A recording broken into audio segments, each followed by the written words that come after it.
Ba-da-ba-ba-ba. I'm late.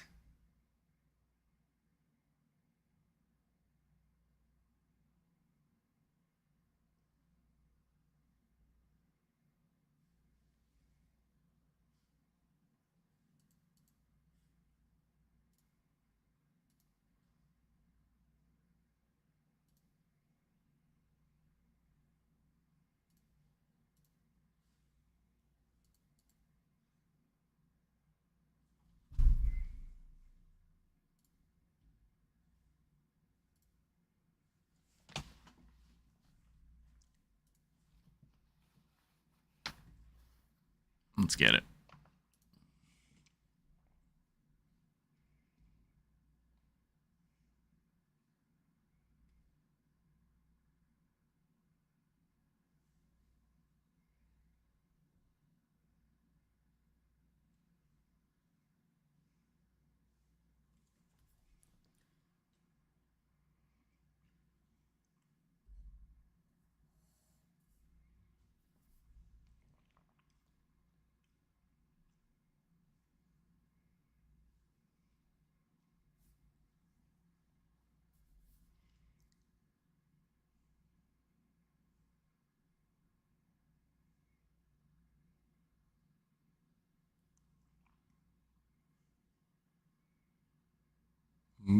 Spiders.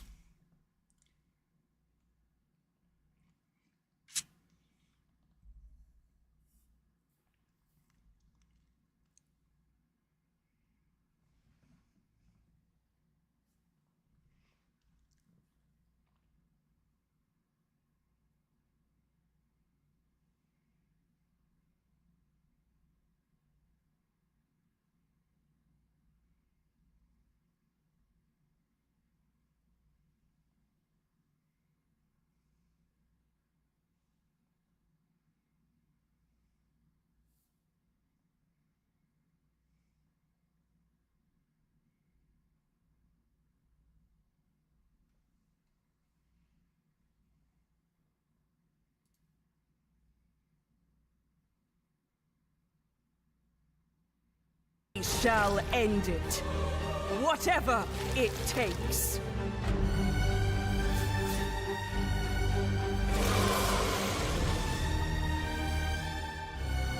The Genesis tree.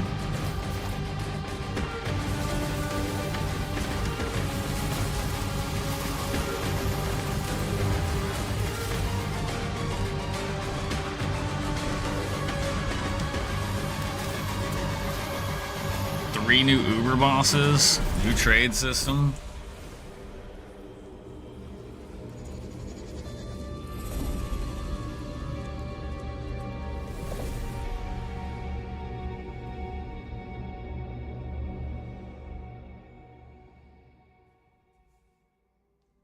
Now, as you can see, this expansion is a true sequel to the Breach League, first introduced to the game in 2016. We felt like it was time to progress the story of Breach, bringing with it a slew of new updates to the base game. In today's stream, we'll take you on a deep dive into Path of Exile Keepers of the Flame, beginning with the League mechanic, covering all the fearsome challenges it presents, and the new twisted ways you'll be able to empower your character. After that, we'll dive into the newest ascendancy options possible with Bloodline classes. Then we'll cover the much anticipated and synchronous trade system coming to Path of Exile 1. Afterwards, we'll move into the new Uber Pinnacle bosses, how to access them, and some new drops worthy of the added difficulty.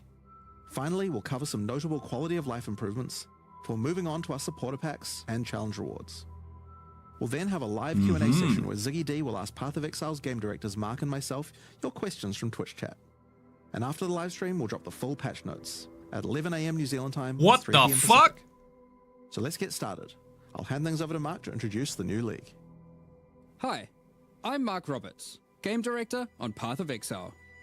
Breach is a beloved league that has had an iconic history in POE. We intend to honour that legacy with our first ever sequel league, Keepers of the Flame.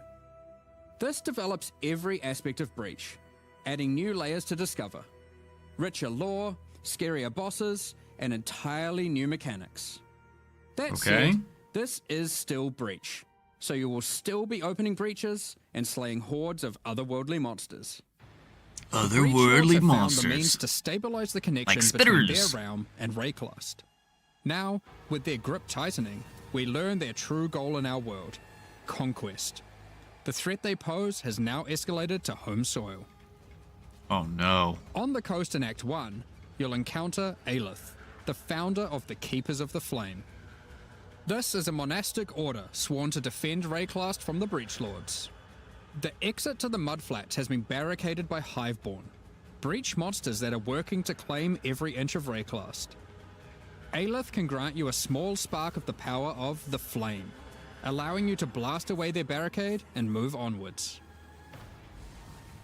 Once you enter the Mudflats, you'll find it infested with breach monsters. They appear to be constructing a kind of hive, creating strange shapes and structures that absolutely don't belong. Time to purge them with fire. Aelith needs you to protect her as she empowers the flame to do so.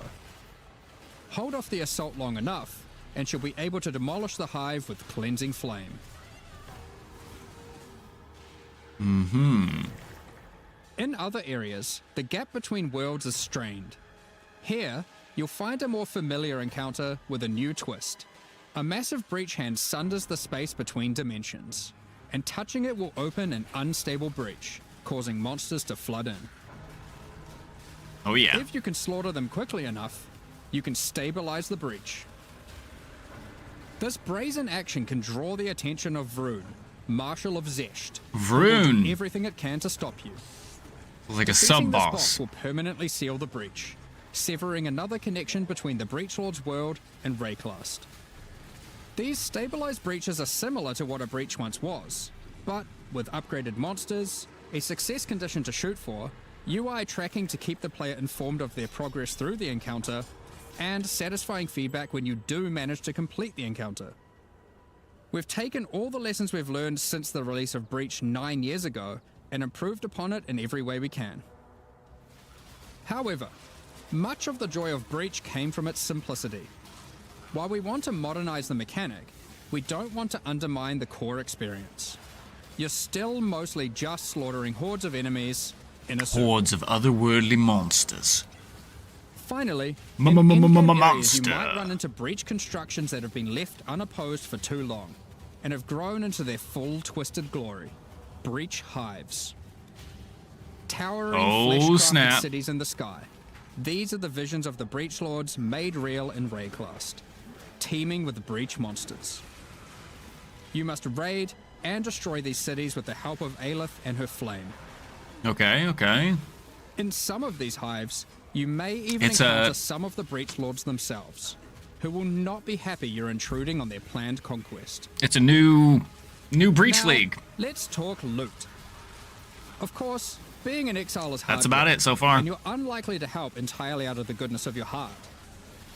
Fortunately, Aelith has power and rewards aplenty, born of the Breach Realm itself, to offer you for your assistance.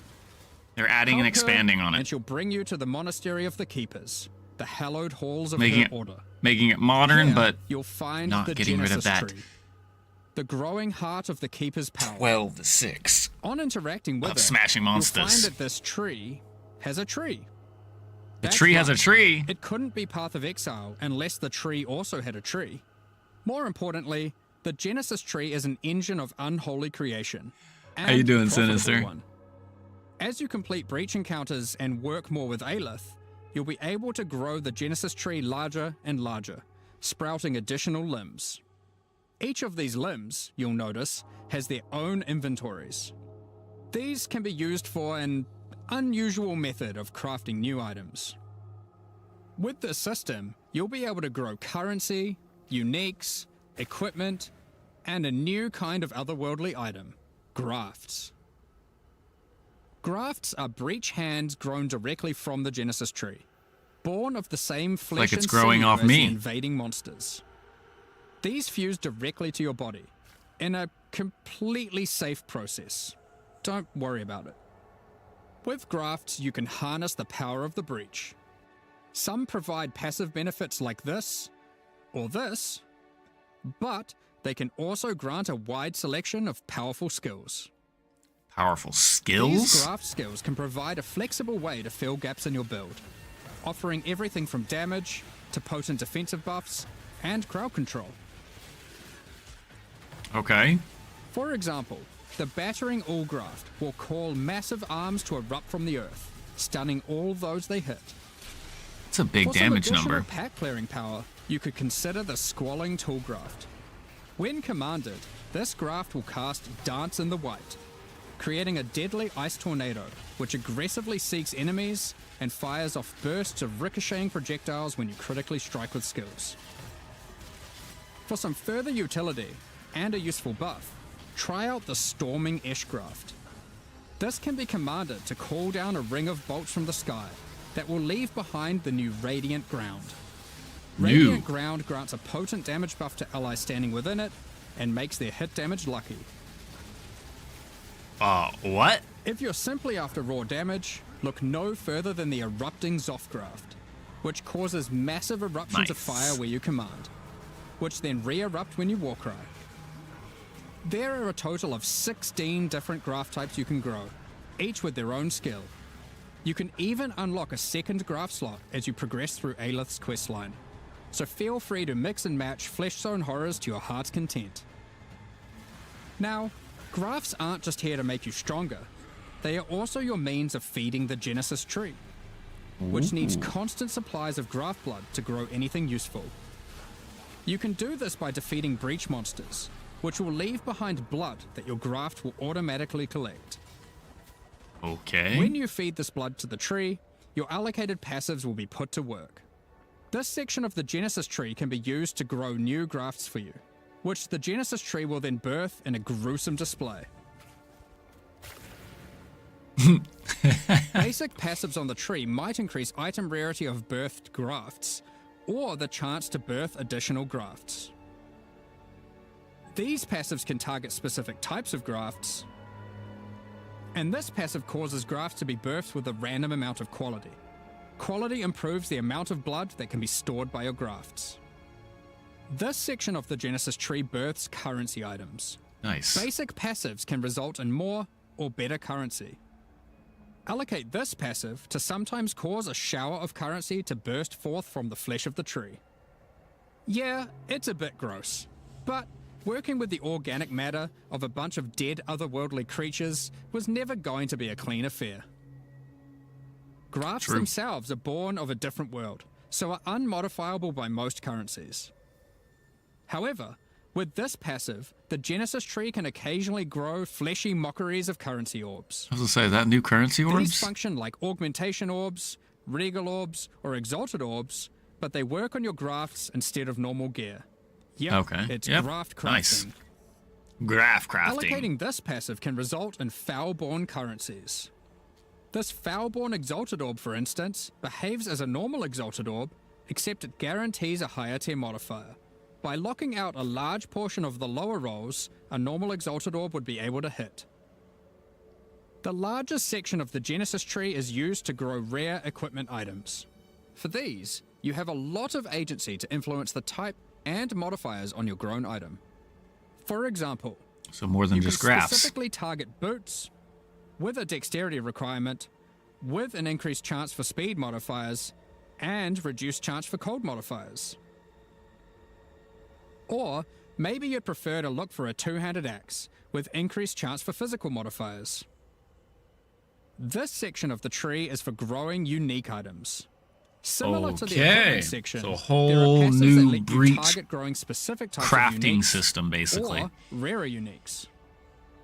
The process of growth is not always a perfect one, however, and can result in some defects.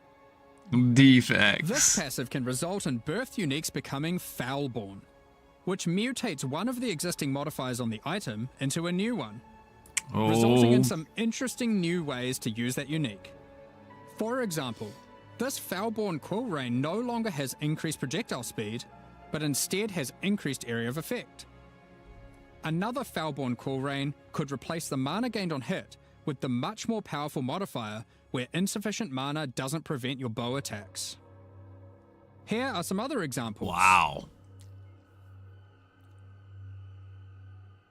This passive even gives a rare chance for Foulborn uniques to have multiple different modifiers mutated.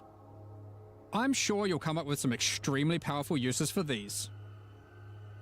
We'll leave it up to you to discover what this mysterious part of the Genesis tree can grow.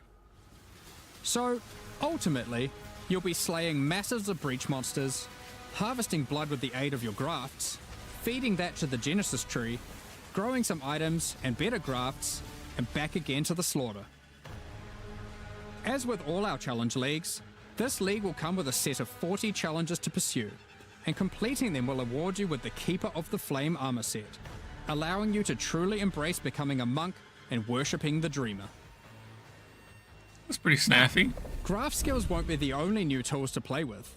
In 327, we're also adding a collection of new skill and support gems. Let's go over them now.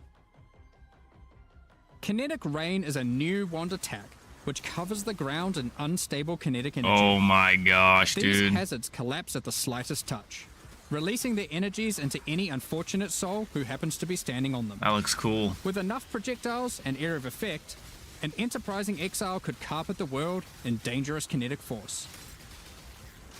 Wall of Force creates a barrier of kinetic power, causing allied projectiles to ricochet towards targets automatically. Drop one behind a boss and redirect the bolts of your armies. I'm sure you'll find ways to break this one. Oh, yes. Conflagration we is will. a new bow attack, which rains down fiery bolts from above that stick into the ground and pulse as you approach. Once you get close enough, these bolts detonate, causing ravaging ignites. These bolts chain react, allowing you to create fields of incendiary destruction. Thunderstorm so is a bow sick. attack, which creates a whirling storm of wind and lightning where it lands. While you're within the storm, Wait. it will rapidly grow. New tornado until shot. it becomes violently thunderous with lightning-infused clouds. At this point, What? leaving the storm will cause it to Dude. detonate. No dealing damage to shot. everything within and releasing a flurry of tornadoes in all directions. Attacking with kinetic fusillade will create hovering orbs of energy.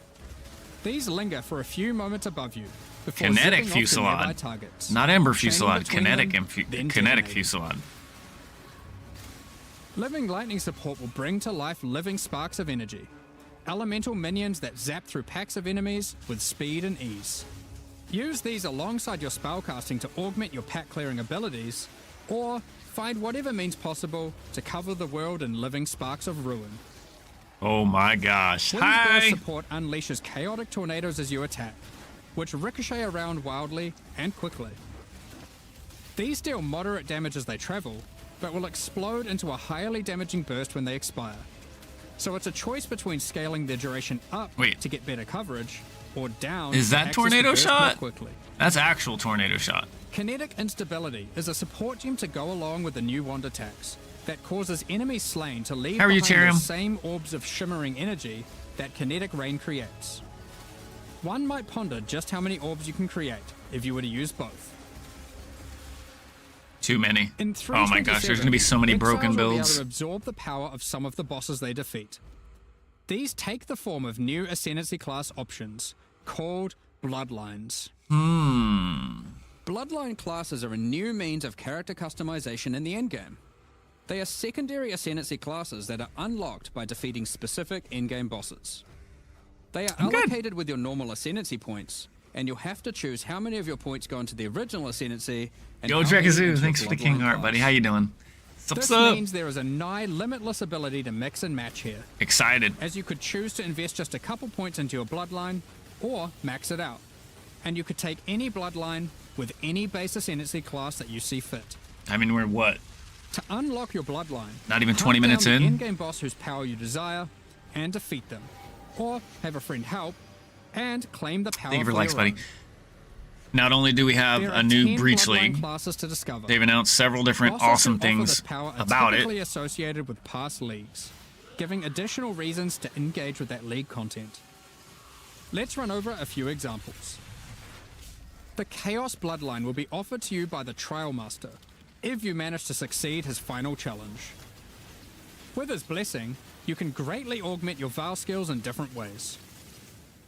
Priest of Yalmak lets you use Val Nice. skills much more often. Get while that Priest practice in. of Kopek makes it harder to build up Val skills, This next but makes them league's- far more powerful. This next league's gonna be a doozy. Or take Corruption's Embrace, which grants more Val Keystone powers the more corrupted items you have equipped. The Ashabi bloodline can be gained by, you guessed it, defeating Ashabi. Her abilities are drawn from the 3 types of life force that manifest within as Marian spirits. The Wild Bear rewards you with adrenaline for generating rage. The Vivid Cat gives your elusive buffs a chance to refresh, as well as making you more stealthy while elusive. There's gonna be some. I think there's gonna be Primal several Owl allows your unleashed spells broken to reoccur builds. many additional times, and get stronger for each time they reoccur. The Nameless bloodline comes from the King in the Mists. Be forewarned, his menacing power comes at a great cost. With the Unseen Hand, you can equip a 3rd ring, but you'll have to decide if that comes at the expense of having no amulet, no belt, or no flasks. Unlight Silhouette adds a hefty life cost to all your spells. Amulet's too But powerful. They deal additional chaos damage based on the amount of life spent. Of course, there is more to come. What powers might you glean from delving deep underneath Rayclass to fight all the Crystal King? What secrets can you learn from Lycia, Herald of the Scourge, waiting at the end of the Forbidden Sanctum? As you can imagine, there are countless possible combinations with the system. You could Dude, be is a that a- Slayer that embraces that a Halloween corruption one? and vile power. Thank you or for the gifts, perhaps man. You don't have to you'll do play that, an man. We can occultist just hang out, that buddy. doubles down their dark power Thank you so by much, integrating the Nameless bloodline. We are excited to see what crazy and interesting builds players come up with.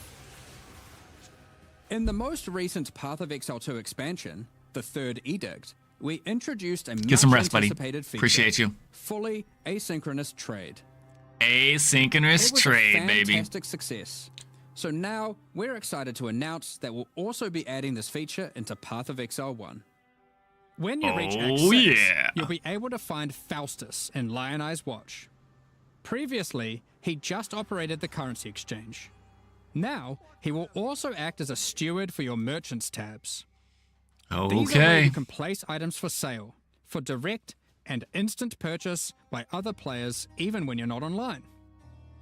To list an item, simply place it in the tab and select a currency and an amount. Just like POE2, baby. Once listed, other players will be able to find the item by searching for it via the trade website or the new in-game market search. To purchase something for yourself, Oh, yeah. it's as easy as hitting Well, this button, It which will it's teleport you still to the seller's utilizes hideout, your stash. where you can view their merchants tabs, buy the item, 'Cause and you have also to- view the rest of their wares in case something Just like else catches stash your eye. tabs, you have to own the Every merchant purchase tabs. costs a So it's small just fee of gold. you can As transfer Faustus some takes his premium cut. tabs if you want. To account Only for this regular further premium drain on tabs. gold, acquisition and cost balance So, elsewhere in the game has been Not adjusted. really. Anything you've managed to sell successfully will have your profits collected here, in a separate tab Not yet. to claim at your leisure.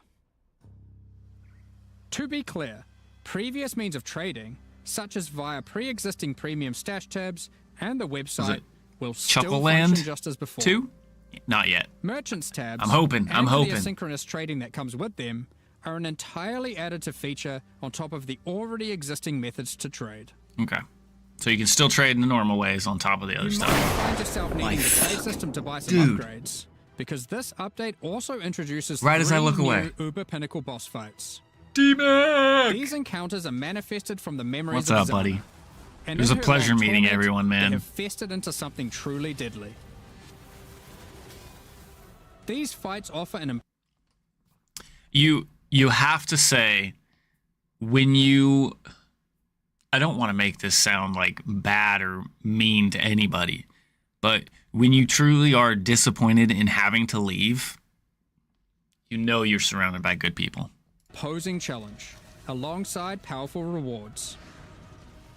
In order to gain access, It was a freaking similar to blast, man. I existing loved it. Uber Pinnacle fights, you'll need to discover fragments dropped by Tier 17 map bosses.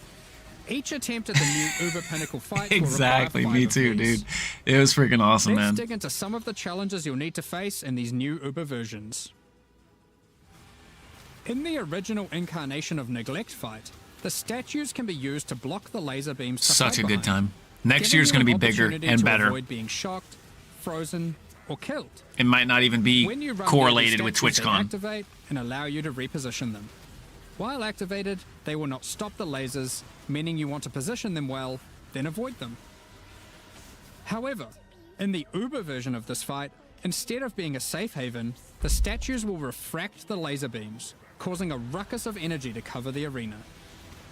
Activating them will prevent the refraction, so unlike the base fight, where you want to position them well and then avoid them, you'll be wanting to constantly keep these statues active. But then, you have to deal with their assault of attacks. While Okay. fighting the incarnation of fear, these fiery orbs will slowly clutter up the arena, locking off portions of it until you bait the boss into detonating them himself with his thrown spear. Better have fire res. When Uberified, these orbs are attached by a flaming leash to the boss, rotating around him constantly. More and more will spawn as the fight goes on, making it even more imperative that you clean them up by cleverly using the boss's abilities against him. Nice. Normally Dude, in the incarnation mechanics. of Dread fight, during the bullet hell phase, you have to acquire a red rose, run it to the boss, then collect a blue rose, doing the same. Yep, I remember causing it this. to get heavy stunned and interrupting its mechanic. In the Uber version, you have to do the same, but in order to get the blue rose, you have to defeat the incarnation of neglect, and to get the red rose, you have to defeat the incarnation of fear. Good luck. Good Given luck the as difficulty dude of these dies. bosses, their reward should be worth your while. Let's take a look at some. From the Uber incarnation of neglect fight, we have Bitter Instinct, a spiky shield that turns retaliatory strikes into preemptive ones, making it just a matter of time before the long arm of justice crushes your foes. Okay, so Alternatively, retaliation you builds. might find Festering Resentment, a poisoned blade with an unending supply of toxins built into the... Where's my manners? DMAC, thank you so much for the sub, man. You don't have to do that, man. We can just hang out, just like TwitchCon, man. It was a pleasure, and thank you. Thank you so much, man. the hilt. These toxins are put to good use, causing every spell you trigger to be capable of poisoning with all damage it deals, enabling a truly crazy trigger-centric poison ruckus. And from the Uber Dude, incarnation of Dread, This league the is going to Hallowed be Monarch, a sick, counterpart Gurney. to the Dark Monarch, which focuses more heavily on investing into one or a few minions, rather than growing your hordes to massive proportions. Storm Rayclast, with your chosen few at your side, stealing power from your enemies as you go. We've got a number of quality of life changes to bring to 327 as well. Here we go. This is what we're hoping Many for of right here. which you may have seen already in some of our pre-livestream teasers, but for those who haven't, Heist is a mechanic which has long frustrated some players who may otherwise have been interested in the rewards it has to offer. That's but have fine, no Gurney. desire to Appreciate you, grind buddy. through the Just early for popping progress in. of finding As and always. running low-level contracts to get all of the rogues to their maximum level.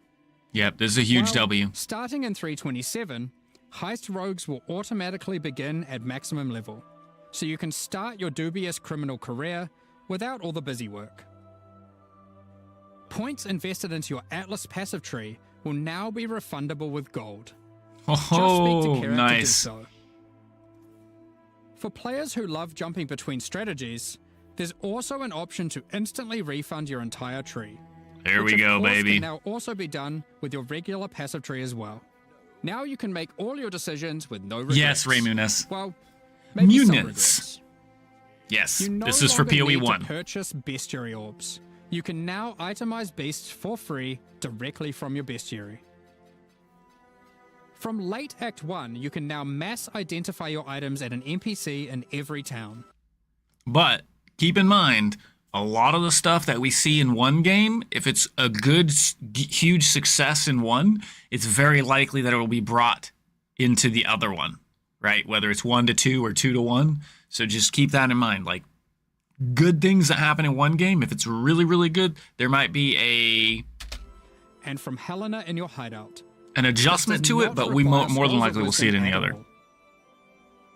While using an alteration orb, you can now hold Alt to swap to using an augmentation orb, if one is available. Opening a blight chest will now open all other blight chests near it. Gurney! Rogue's Yes! disenchanting services can now be accessed from towns and hideouts. Kerak missions now have a handy icon to show at a glance what kind of mission they are. Oh, Holding down dude. control and right-clicking on stacked decks will now continuously open them to your inventory, notifying you in chat what the outcome is. If you still want to open them direct to the ground, to let your loot filter provide a dose of dopamine, you can still do that too by also holding shift. Val orbs can be used on monsters encased in essences, to the same effect that I need to remnants add of that corruption command, have. Charium. That is one that I've been meaning to Multiple add. skill gems are ready Thank to you for level at the reminding me. same Here, time, let me note you'll that now be down. able to click this button to level them all up at once. Next up, we're going to be talking about our new Thank you. League supporter packs. Have an emote for Today, that, by the way, we're too, launching Charium. two new series of supporter packs: the Champion of Theopolis and the Verdant Magus packs. Each tier contains the pack's full face value in points, alongside several exclusive microtransactions. As always, the microtransactions in these packs are purely cosmetic and do not affect your character's power or progression in any way. The Champion of Theopolis series of supporter packs contains 6 exclusive microtransactions. That's a sick bull. Manifest a champion's ferocity, as the Lion's Might unique finisher effect rips your enemies to shreds. That's sick. Oh, that's Open cool. the Champion of Theopolis portal to end your crusade through maps in the style expected. It's of a not true DMAC. victor of the arena. You have an amazing community that will help you Defeat every your step enemies along like the way. a true gladiator, wearing the Grand Champion of Theopolis armor set. The armor awarded only to the most elite warriors of the Grand Arena. Take charge of the situation. I'll be frank. It took me 3 tries before I actually got into POE1. I started playing when it launched, the console launched 2013, and I played several times, like just off and on to try and test it, see what the changes that they were making. And it was the 3rd time when I actually like went fully in with a community to back me with knowledge and information and help me along the way before I actually was like, okay, it's not so bad. And storm into combat with the You have that Flaming too. Minotaur's Quicksilver Flask effect. Several communities willing to help. The Champion's Podium map device rises up to honor the glory you've achieved as you activate it. Ascend the stairs and stand atop the platform as you enter your maps. Each flame surrounding the platform represents a remaining use on your portal. That is sick. The burden-back belly goat carries all the supplies They necessary really know for how the to steal my campsite coin. as he travels behind you in battle. When placed in a hideout, instead of roaming around like your other pets, their supplies are deployed, creating a small camp where you can access your stash and providing a place to take a load off while you rest next to the campfire.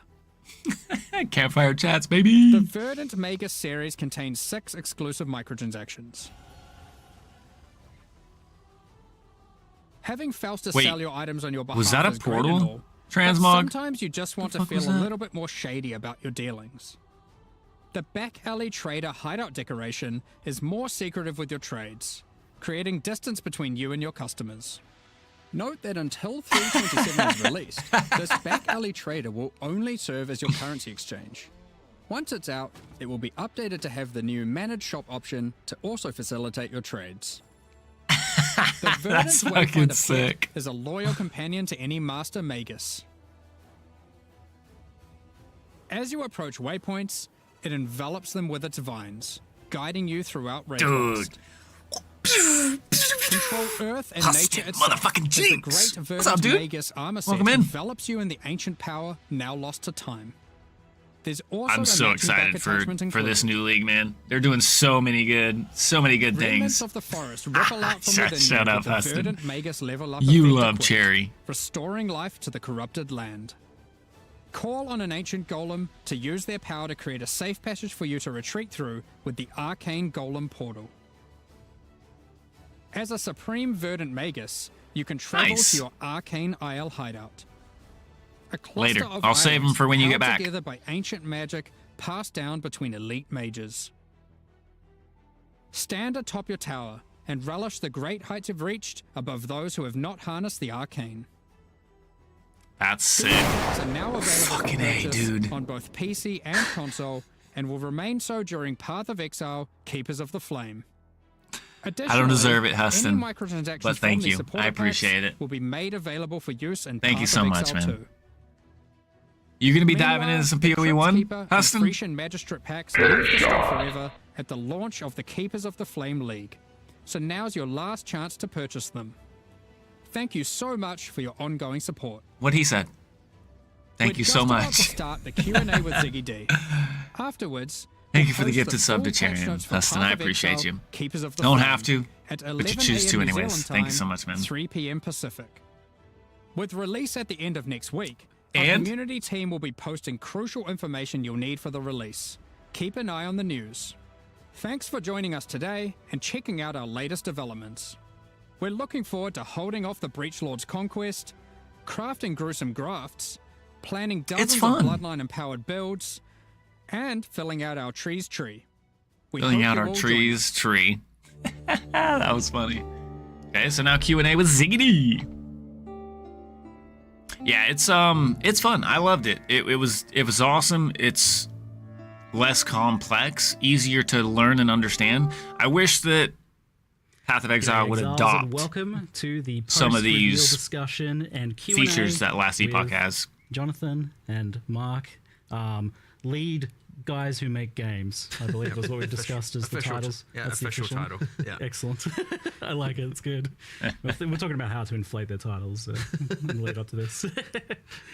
327 Keepers of the Flame, the reveal we just had there was, I think, quite a banger, but I've been even more impressed with what I've been playing here in the office with some of that, so we'll get into that in a moment. But I'm curious, this is kind of like a special kind of reveal day for POE1 fans, as I think it marks a return to schedule for us. You announced this plan to do the 4-month cycle for the games, two twos, and it seems to be working. Yeah, I mean, it's certainly hard, I'll tell you that, right? Like, it can be pretty brutal on some of the stuff when it's like, every 2 months you got a deadline.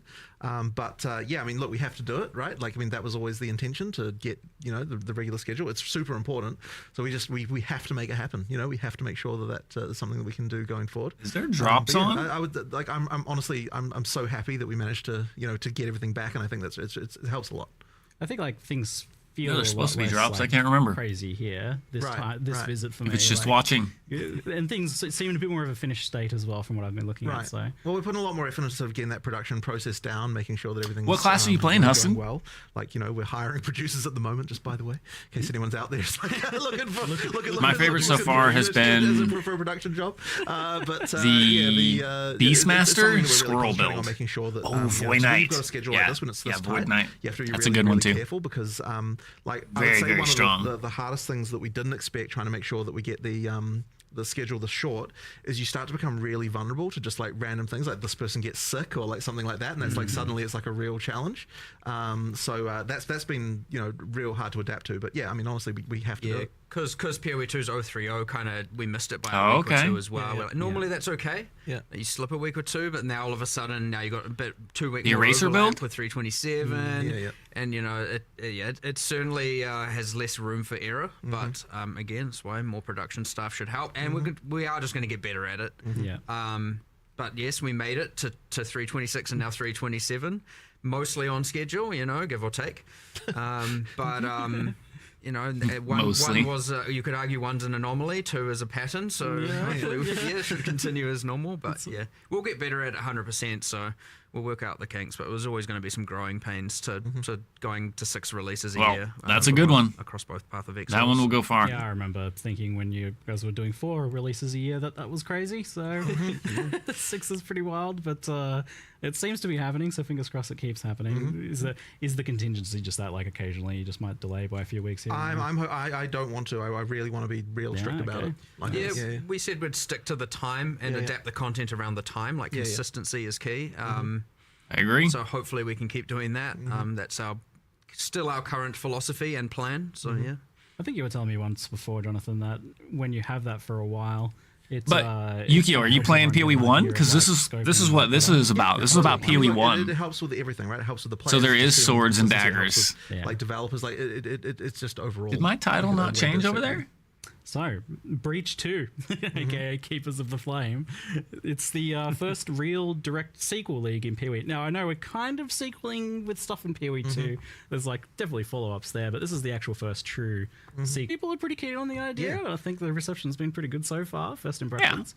Pretty sure it what, did. what are your guys' thoughts on doing a sequel? Were you like anti-sequel, pro-sequel? Because I know people kind of... I mean, I would say personally that, like, so whenever you do a sequel, you're entering a dangerous territory because people who didn't like the original, But I respect could that, then Yukio. now be like, oh, I'm do. disappointed because like as soon as they hear that it's a sequel to something they didn't like, they're like, it's unhappy. So you could just be ruling out a bunch of people in your audience right away. Now, Breaches, I would say, is a pretty popular one, so like there's less danger Safe, there. yeah. But effectively, in order to make a sequel to something, I think you really have to be doing something that had to be a real banger back when you did it, so that people actually, are definitely Agreed. on board from the beginning.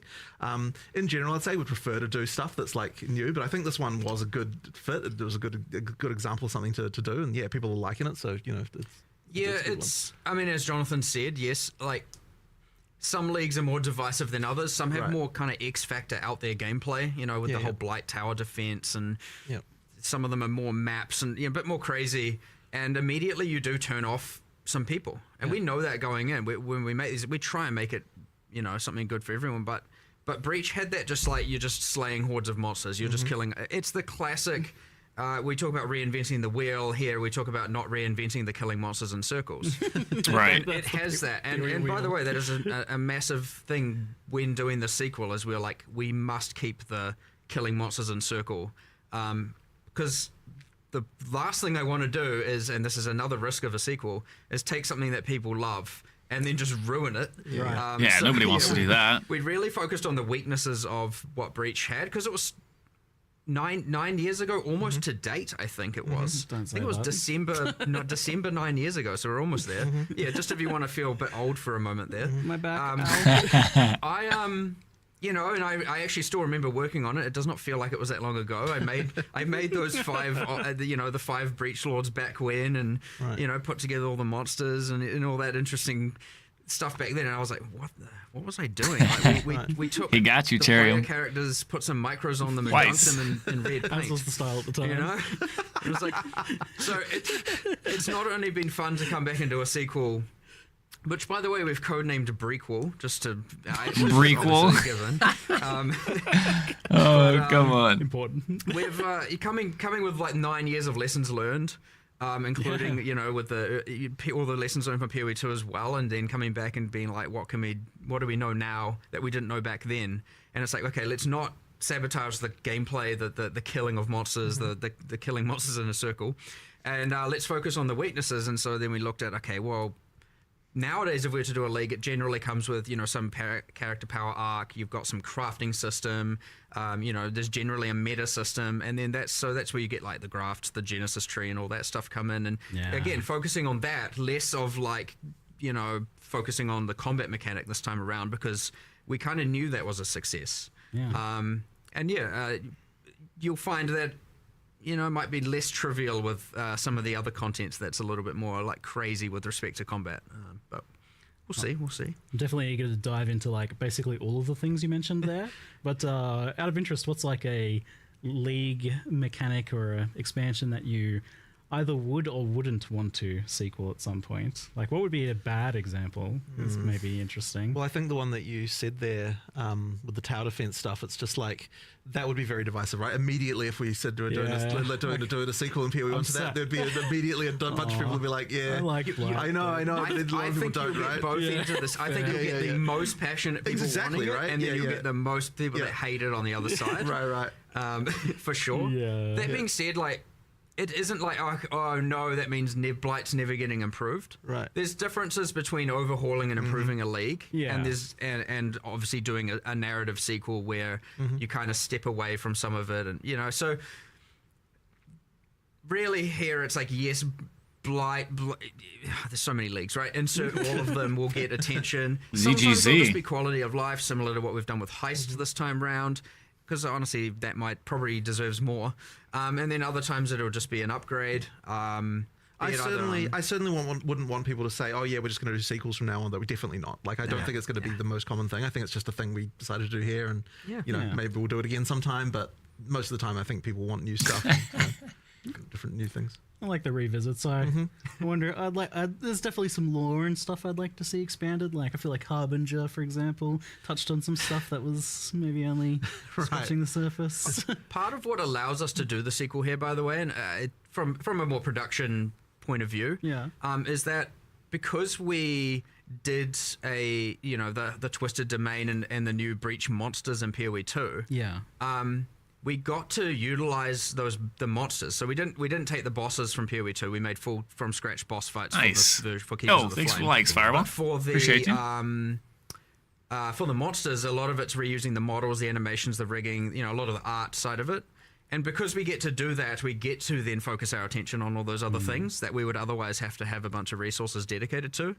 So like there's a kind of like two birds, one stone going on there where we not only got to do it, we got to do it in a more cost-effective way that allowed us to focus on other features that are going in the expansion. So, win-win for players and for us in that regard. But, it would be less trivial with other sequels or to other leagues where we don't necessarily have all the monsters and everything made like that. So, not to say it's impossible. Oh, but nice. It's just an interesting factor that came up that allowed us to do more here than we might, if we don't forward think enough or forward plan enough, and I mean quite far in advance, because like making these full monsters from scratch is not a short-term process. We might not be able to do for some other leagues. So, just a kind of fun internal. Those are some kind of sick consideration pictures that we on the made. wall. Well, like an interesting thing here as well with the fact that Breach is in PoE2, and I don't normally get into lore, so lore warning, but I'll try and keep it as oversimplified as possible because I definitely have delved into the deep end of the lore. Oh, and nice, sort of Fireball. Stuff. But so to simplify it, PoE1, Chayula, baddie, we fight them. They're like the pinnacle boss from the first game, and yet in PoE2 they're like explicitly not there as part that's of the boss cool. of that, and also there's this lore kind of exploring the idea that they helped humanity at some point. Sword So Mason of mine. I'm curious if this expansion is kind of filling out the story in the in-between here, maybe explaining some of the stuff. Maybe it's hinting 100% towards is, something. That was a huge other win we got to do here, because really there was like, okay, there's the breaches in PoE1, previous to Keepers of the Flame, and then there's kind of breaches in PoE2 with the Twisted Domain, and it's like, wait, how did we get here? What happened? I'd be stoked to see 25 swords years. and mines come. What's going on here? So we wanted to, given again, because 9 years ago we weren't really putting that much into the narrative of leagues and into, you'd find back then, we're not far from Onslaught League back then, right? It was just 20% of some stats. So, and even when we had Anarchy, there was Exiles, but like there's named characters, but we didn't really have voice acting for anything. Like we've kind of stepped up our game in a lot of delivery of that. So now we get to, Thanks come for back saying and thank go, you. let's establish a bit more about Breach. Obviously, there's uniques and flavor text historically, but yeah, we got to establish a little bit more.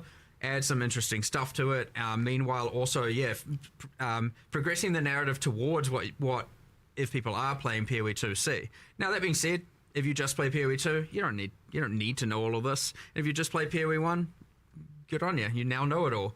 It's all entirely optional information to know, but you kind of have this. Worth noting, on the kind of Chiola arc, there's a bit of like, is he good, is he bad kind of thing going on. Still to be determined, at least for the players. I've got a cult following, but that doesn't necessarily mean one way or the other, does it? Love the rivalry. He's a baddie here. You're an acolyte of Chiola over Yo, there. what up, guts? What goes on in How between? goes it, buddy? I was reading the flavor How are text you, of man? the Acolyte of Chayula this morning. I'm like, even that doesn't really kind of suggests that maybe it's not a good idea to be following them, but there's power. Nice. Like the monastery of the Keepers of the Flame is actually where the monk trained and from PoE2 grew up and all of that stuff. So kind of little fun bits there. People playing both games will appreciate it. It's still great. It's going to be great in either game, and it allows us to develop. So because look, they're both set in Ray class, it's still a shared narrative, and it's nice to be able to like evolve all of that. And it's honestly been fun, really, honestly doing all of that.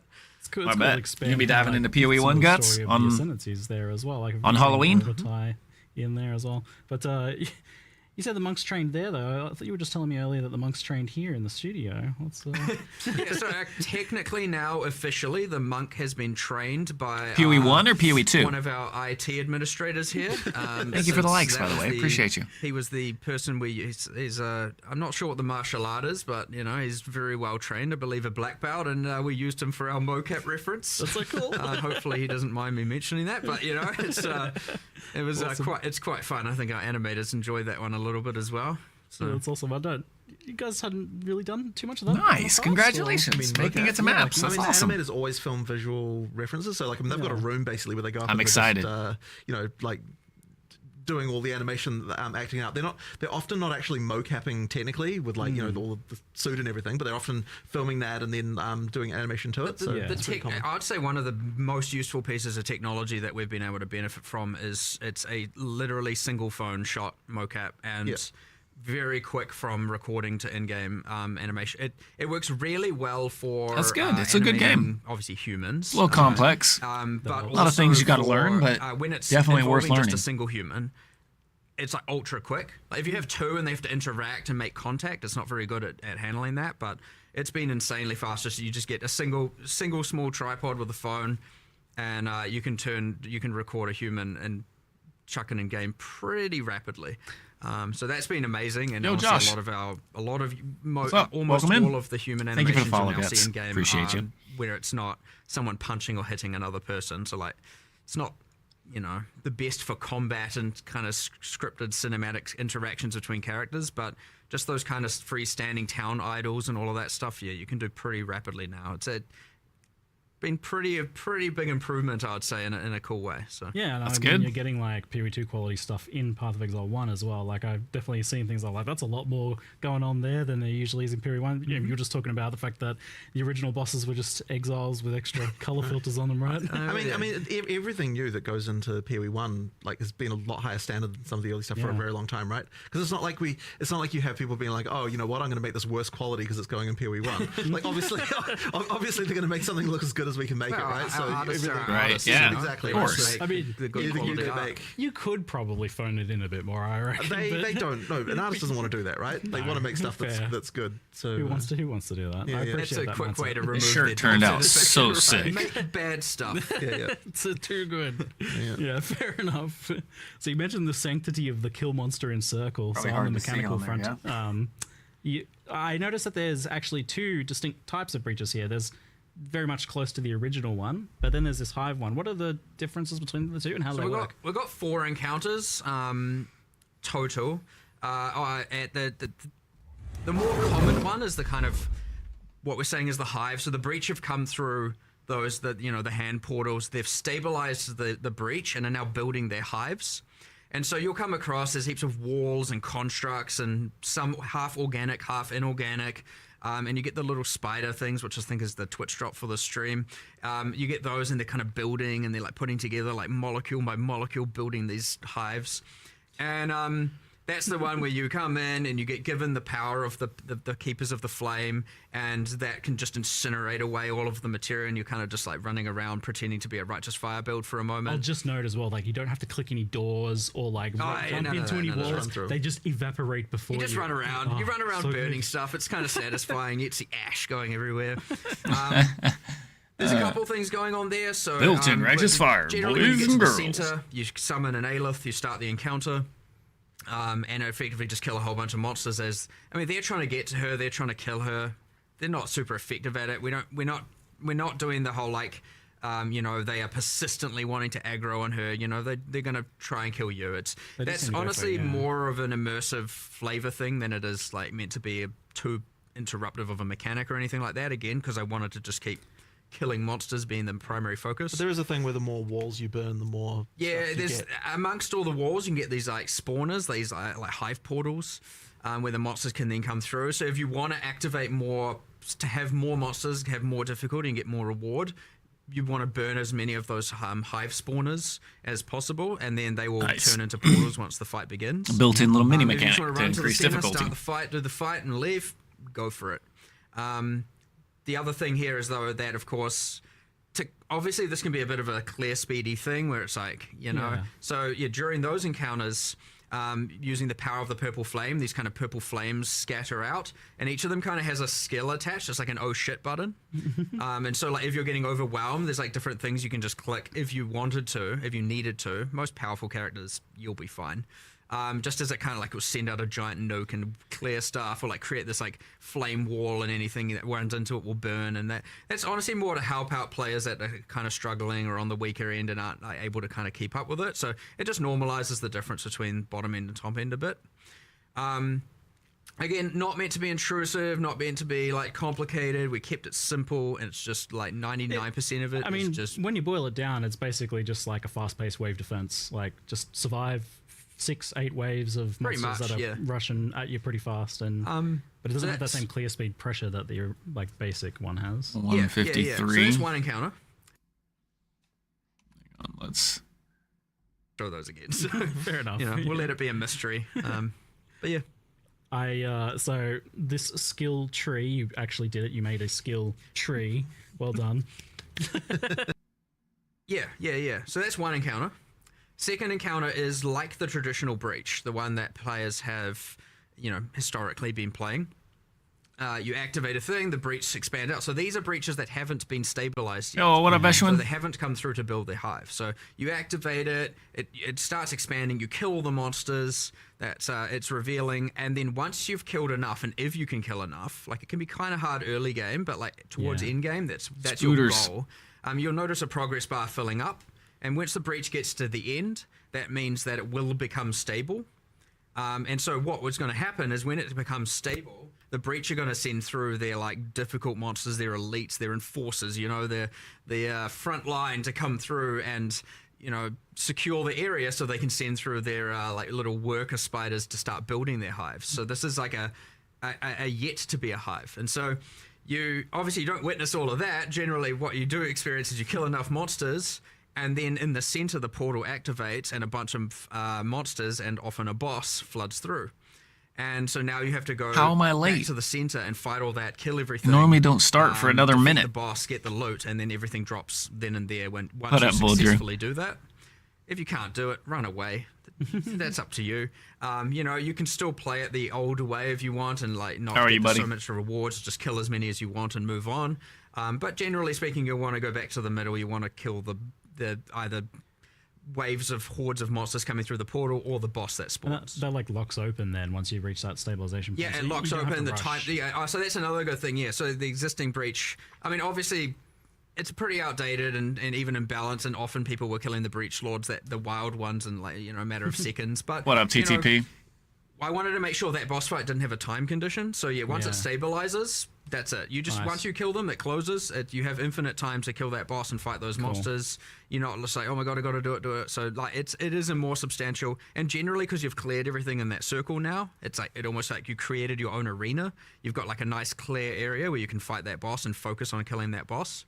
Now he has minions in a regard, so obviously it's not just one-on-one, but that mechanic's like quite cool. So that's the like Varun, the Marshal of Zesht fight. He has some specific drops. You generally want to kill him. And then, so that's encounter number 2. And then, encounter number 3. I know who's going on a bit of a thing here, but these next to a bit quicker. Encounter number 3 is the kind of sky fortresses you saw. It's very similar to the first fight. It's kind of like, oh, we didn't stop this hive. Some of these hives have been getting built for weeks or whatever, and now they're like, full giant mega structures. So you climb the beanstalk, as I called it, the breach beanstalk. Nice. You get up to the sky fortress, and honestly it's kind of just like a map of breach monsters. Oh, what up, Slip City? I'm doing great, man. I'm doing absolutely great. The trip was great. Was phenomenal. After this, we can dive down through some pictures that I did take. First one, like a wave-based encounter. It's just a lot more epic, and you have to, the same exact thing, except Aelith's like, it's going to take a lot more explosive I think we might power dive to into destroy the rest of this hive and seal ball this portal, pit. so you might want to get out of here. So generally speaking, once you've killed all the waves, you then have to get out of the trip was great. Aelith It was saddening to have to leave. Cool. Normally you can survive that, not in this case. You might want to get out of there. Once you do, you get all the loot. Sweet. You're not going to get that encounter too frequently, but it can be a little bit of fun, a little bit more action-packed when you're trying to escape. And then the fourth encounter is pretty similar to that, except it's just an area with your pinnacle boss, your in-game boss fight at the end of it. And you basically didn't show those in the trailer, because I did note that people were like wondering why you showed kind of so much of the Uber bosses for the regular content, but you didn't really show any of these guys. We generally avoid showing bosses for sure, especially new ones. You get a silhouette of it, a single emerge shot, and yeah, for sure. Like for the Ubers, we're like, well, they've got like 10. 15 skills each. Let's show one mechanic we've changed of each, you know? Maybe not the best option. Like, I know people like their full mystery, so like maybe lesson learned in the future might just show nothing. But we only did show one of all of their skills that have changed, you know, just so people get a general grasp of how they're changing. Yeah. But yeah, I probably, given the feedback, I'm probably just not going to show those again. So, Fair enough. You know, we'll let it be a mystery. But yeah. So this skill tree, you actually did it. You made a skill tree. Well done. How about you, Slip City? How you doing, buddy? Tree. But this tree is quite fascinating, because it's not just a like a meta progression system for the league or something. Like, there is that, it is progressing, but it is a crafting system. It's a tree that is a crafting system, and from messing around with that, like, it feels kind of brilliant. Like, this is a really good idea. How did that come about? It was kind of a mixture from Chris Octavian and I can't remember who. What up, Anarch? And kind of Andrew. We all kind of just came up with ideas. But I think the original tree that spawns items or grows items and then hatches items came from Octavian. And the grafts, mind you, as well. Nice. Rest, relax, and recover. I understand that philosophy all too well, my friend. You know, that kind of out there style of design, which is good. And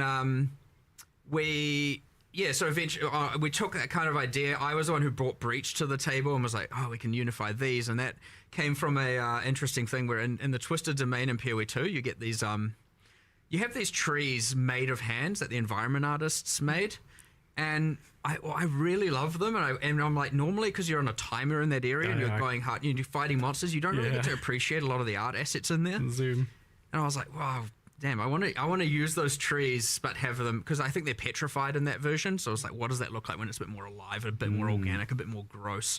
We kind of came up with this tree, and tree that hatches items, and it has this fruit, and then we were like, nah, like, I don't want just a tree that has fruit. It needs to be gross and dark and horror, It's like, this is a gothic world. And so, yeah, we obviously went a little bit more crazy with the theming on it all. But I like it, right? It is dark. It's like you've got this alien-esque demon species. Very, very right? dark. Squeezing the items out with a bunch of plus.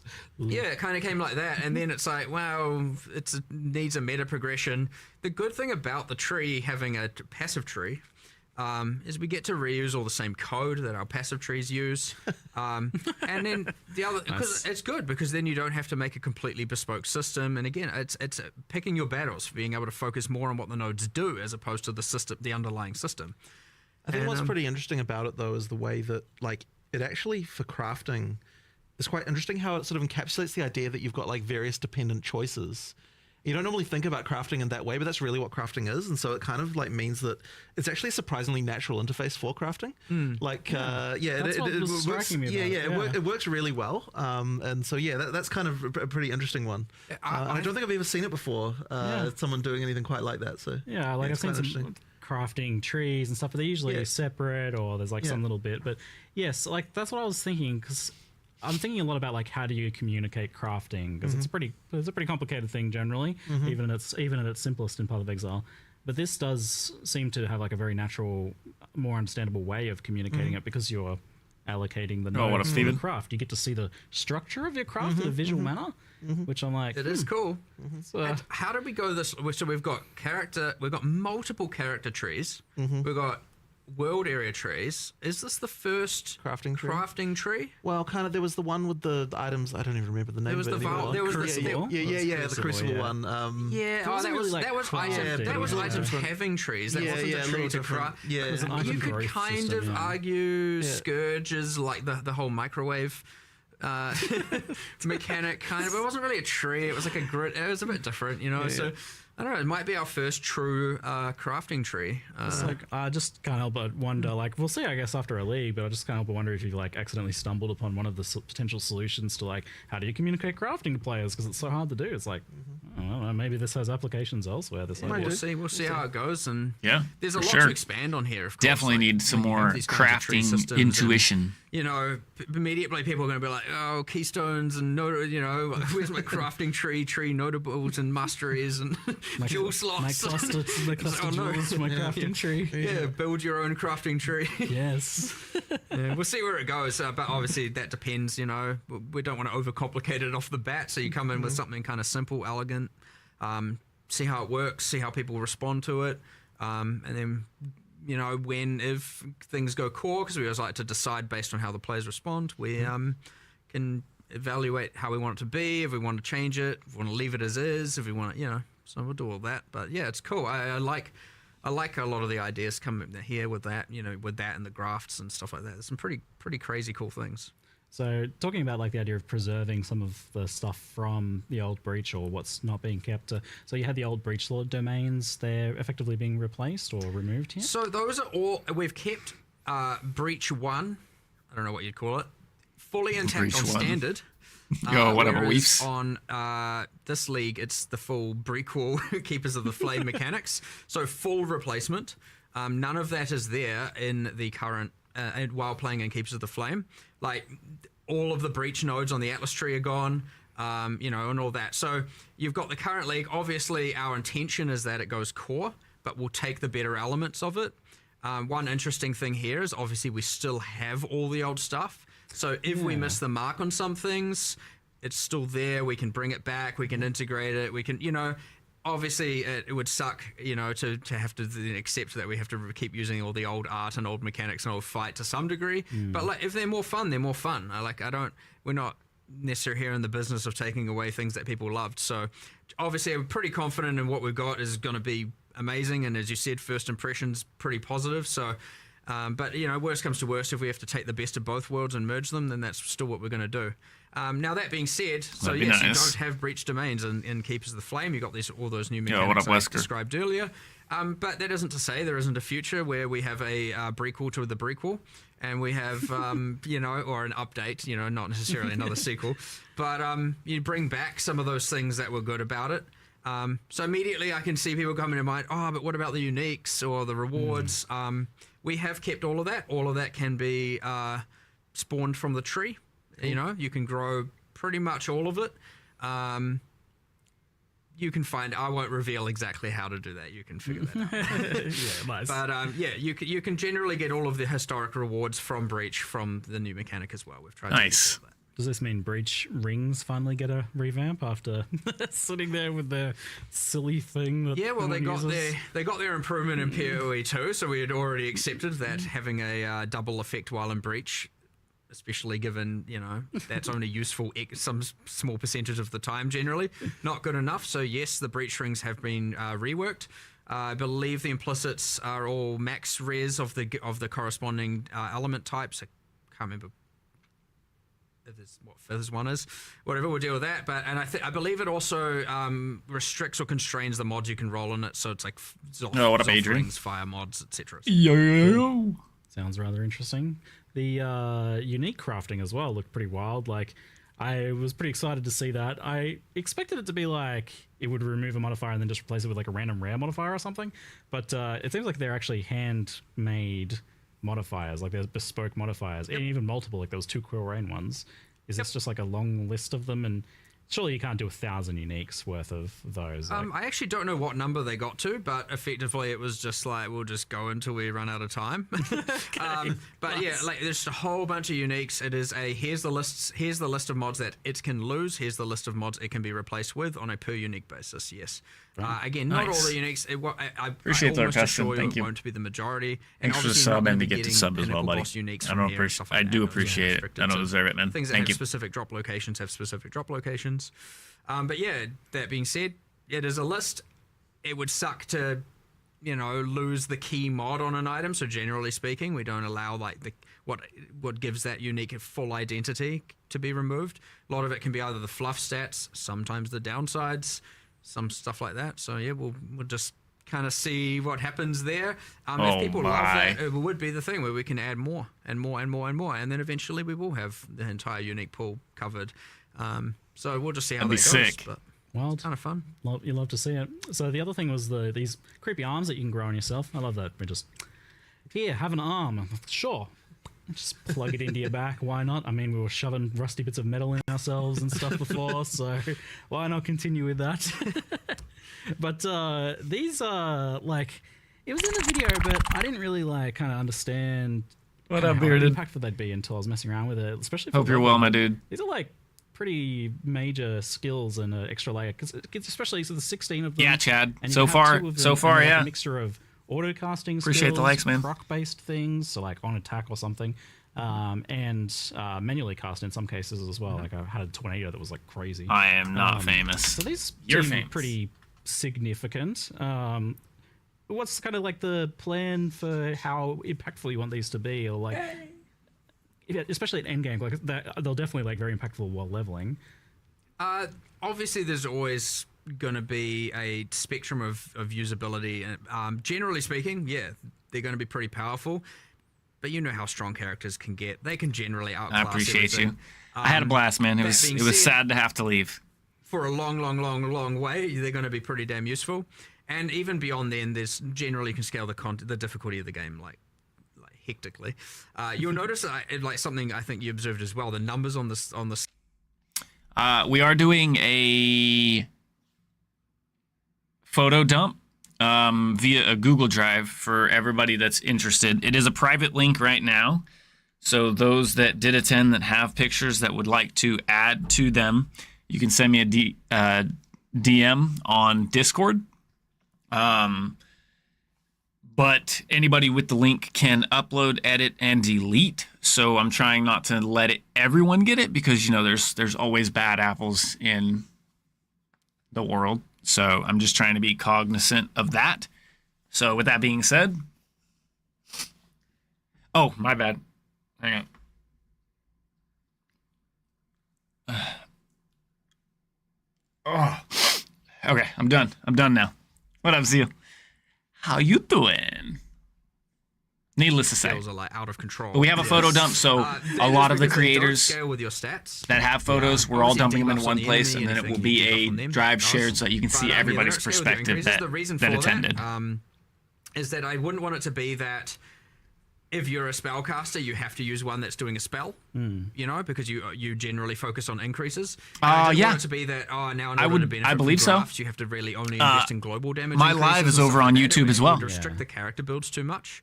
So we made them not Which you scale can with, reverse. You can characters rewind back like to the your beginning of the VOD character as well, stats. if you want, as well. Obviously, again, as I'm said, I'm if sure reduce Path of the Exile's the on enemy, YouTube as well, though, takes more too. damage, that kind of stuff.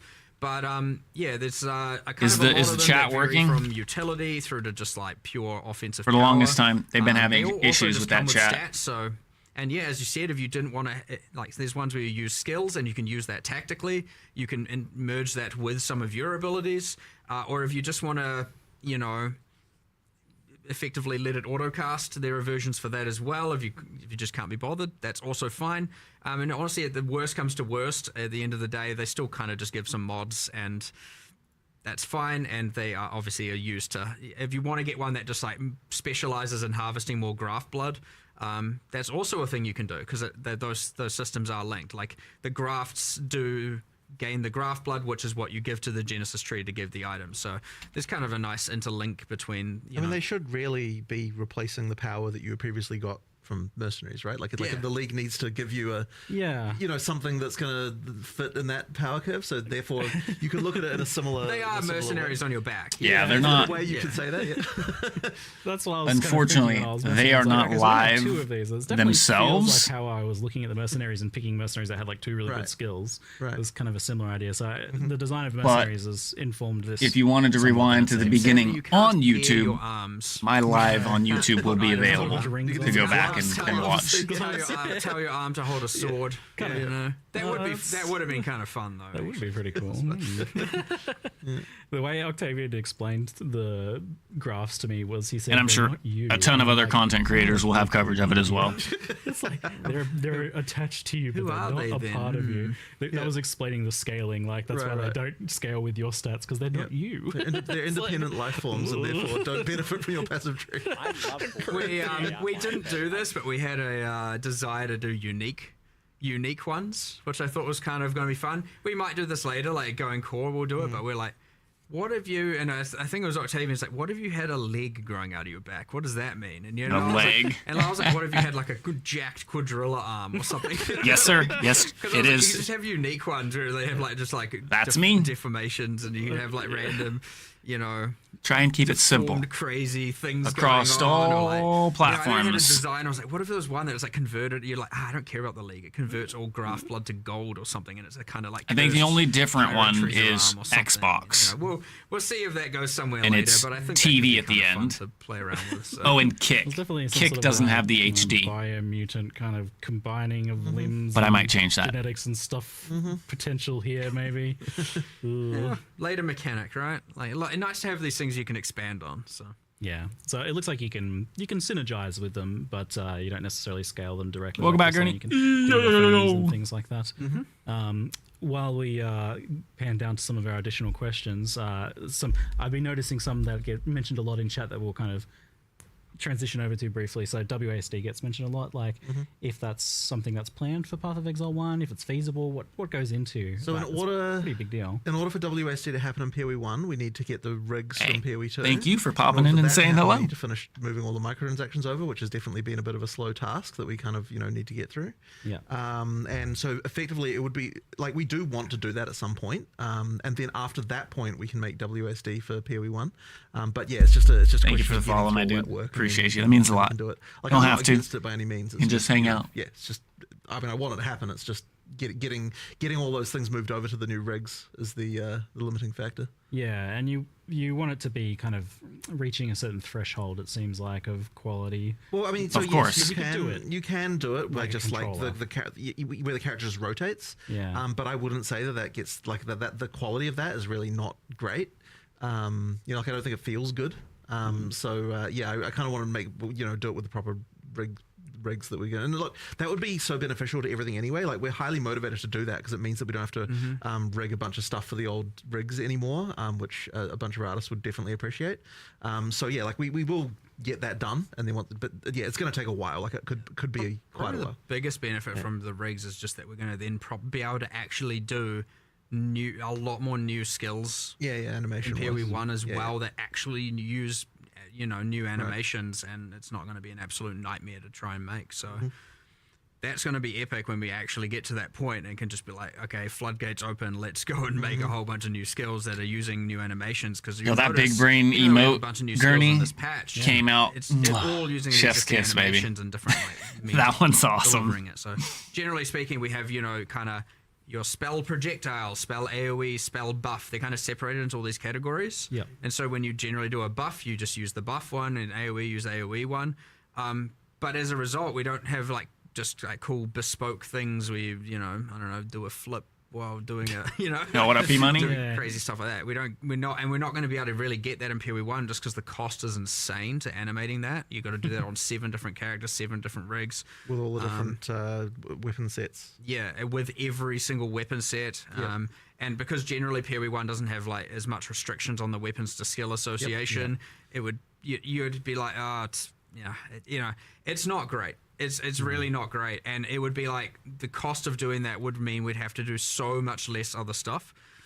So yeah, I mean, just a random tangent on why the rigs would be beneficial as well. Like immediately, I'm just like, oh my god, please, I want to do new skills that are But we will feel do it. We different. will do it eventually. It's just porting all those stuff. Yeah, well, it's an interesting insight that even Yo, you even what up, plan to kind Girthy? of bring this PoE2 Girthy system over Gandalf. to PoE1 for animations and things like that, because that indicates that the future of Path of Exile 1 is not very static visually. Like obviously we're seeing new stuff getting ported back, but potentially a lot of stuff getting remade and updated, and Hello. PoE1 is anticipated to change a lot in that regard over time. Well, I mean, yeah, it just like if for no other reason that it makes our lives easier, we need to do it. But yes, it will have the side effect of making the game look better too, which I guess is good. So another thing I saw mentioned in chat quite often was like asking for Trial of the Ancestors and what's the plans or status of that. I mean, we want to do it. That ultimately is just a resource thing again. It's like it's one of those ones that it can't be 1-to-1. It was too gameable, too solvable. Like got to a point where it was like this is the strat you do. We need to like fix a bunch of stuff with it. It's not out of the question. It's honestly just a like whenever we assess the scope, it comes up all the time. And it's like, oh, we could do this, or this. What do we? And it's always going to come at a cost to something, and it just has been so far. You know, at least 326, 327 that we've wanted to make sure that we had other priorities. I guess it's safe to say. So TBD. Who knows? You know, these every single time we don't like plan too far in advance with the stuff. So generally when we are at the next league or the next 2 leagues worth of discussions, it's like we have a list of things that we could do. Oh, what up, big money? I'm sure it'll come up at some point. So we'll see. Feel free to be coy about this, but it seems like since something similar is occurring in Path of Exile 2, that might help you kind of like solve some of these questions for POE1. So maybe that gives people an idea of the time frame. Well, as I said once, if obviously there's a could do with respect to POE2, but if we manage to go down that route, we get to do the exact same thing we did with Breach here, which is that if we have all the monsters made, you know, and a lot of art made, and a lot of encounters. So even if it doesn't appear the exact same way, it'll allow us to do a massive shortcut, which would mean that all of a sudden it is way more possible to add as a feature without having to compromise too much else. So nice. Yeah, I can see that. All right, let's talk endgame, and I'm sure you're anticipating a discussion on Tier 17 modifiers, modifier design, their addition to memory strand maps, risk scarabs, and map modifier effects. So I list all these things out because they all come together to form a bit of a tangled mess of late endgame. And I'm just curious, like, before we even get into like what people are asking or what people are saying about it, I'm curious what your guys' thoughts are on this topic, I guess, of Tier 17 modifiers and their impact on late endgame. I mean, the main thing I'd say there, like just as an overall view on it, is that like T17s, there's this tension between, like, it is not a good place to be. Yo, what a big country! Enjoying and what the thing we want to try and do is. Like, that's like a problem that needs to be resolved. So effectively, it's like, what T17s are supposed to do in theory is something that we want, which is to say, like, you know, that like you get how you doing, my guy? Don't necessarily like want to have to play against, and like, you know, like you have to actually, and you have to deal with it or come up with a way to get around that. But in practice, players don't want to do that, so there's something clearly wrong here. So something does need to change, but it's a little bit tricky to come up with something that we want. So far, like that great. both sort of satisfies our desires for like, you know, like interesting challenges that are different each time that you play them. That like all the, you know, there's like, you know, new and interesting things you encounter, but yet also something the players actually like. So there's a problem for sure. So what is your desires for Tier 17 maps? Like, what do you?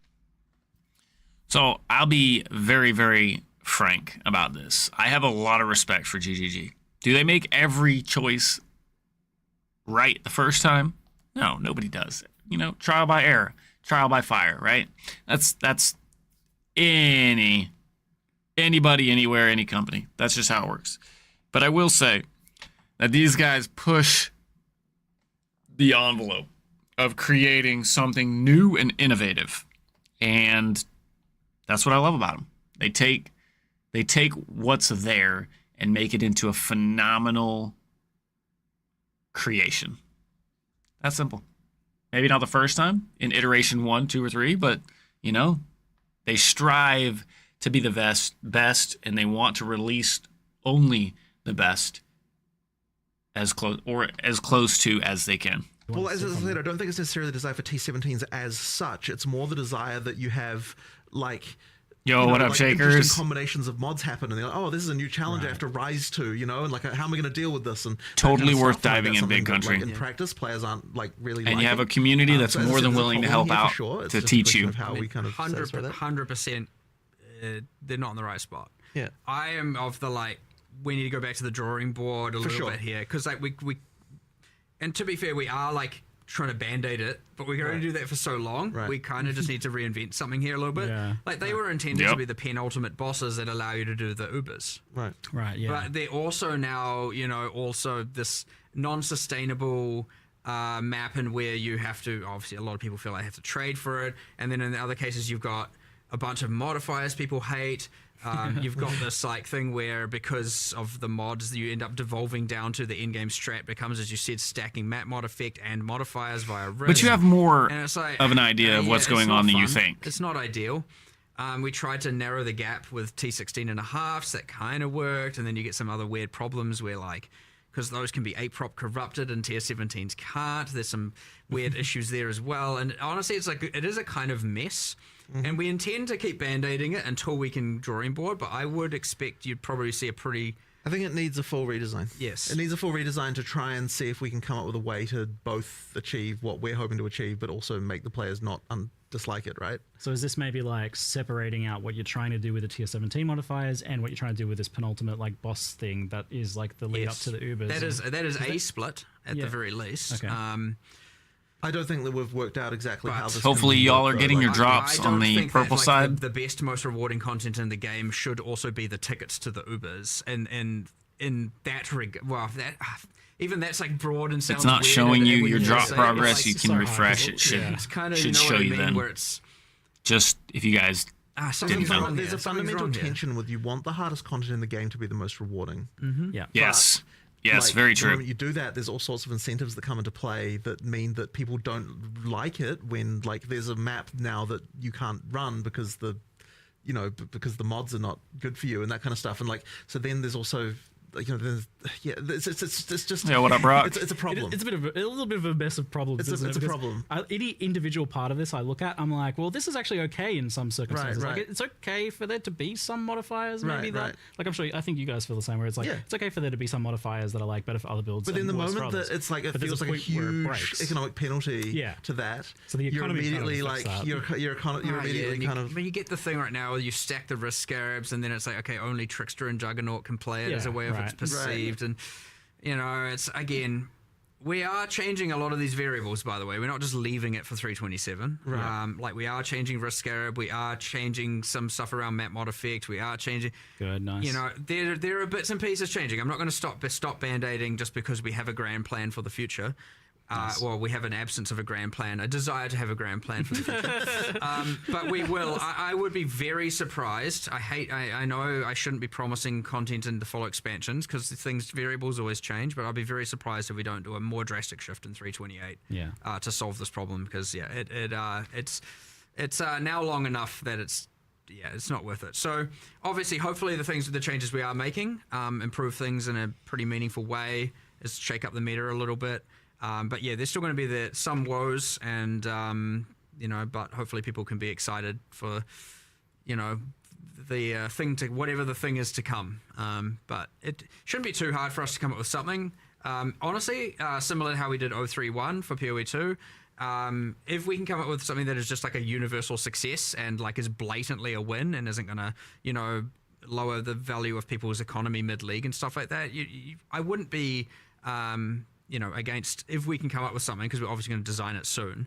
If we can come up with something or a piece of that something to deploy to, mid-league, mid-Keepers of the Flame, I will push for that. We'll just have to see if that's something we can actually do. Because Nice. often these things will mean like, now all of X Yo, will what up, become red light? devalued. And I don't want to Green light. ruin people's mid-league economy and wealth and just destroy it because we decided we want to make a change. And so, there's considerations to make. Yeah, from speaking to Octavian about the tier 17 modifiers as well, I can tell they're kind of weighing on him, like he really wants to do stuff with them. I think we're all on the same page. I honestly don't even know if anyone really is disagreeing with, like maybe in little ways, but I think everyone's kind of. Okay, I gotta ask, like, is there someone who loves the 3 seconds out of every 10 seconds you can't deal damage modifier? Like, I like it, okay, tell me why. but I play support characters. I don't deal damage. Okay.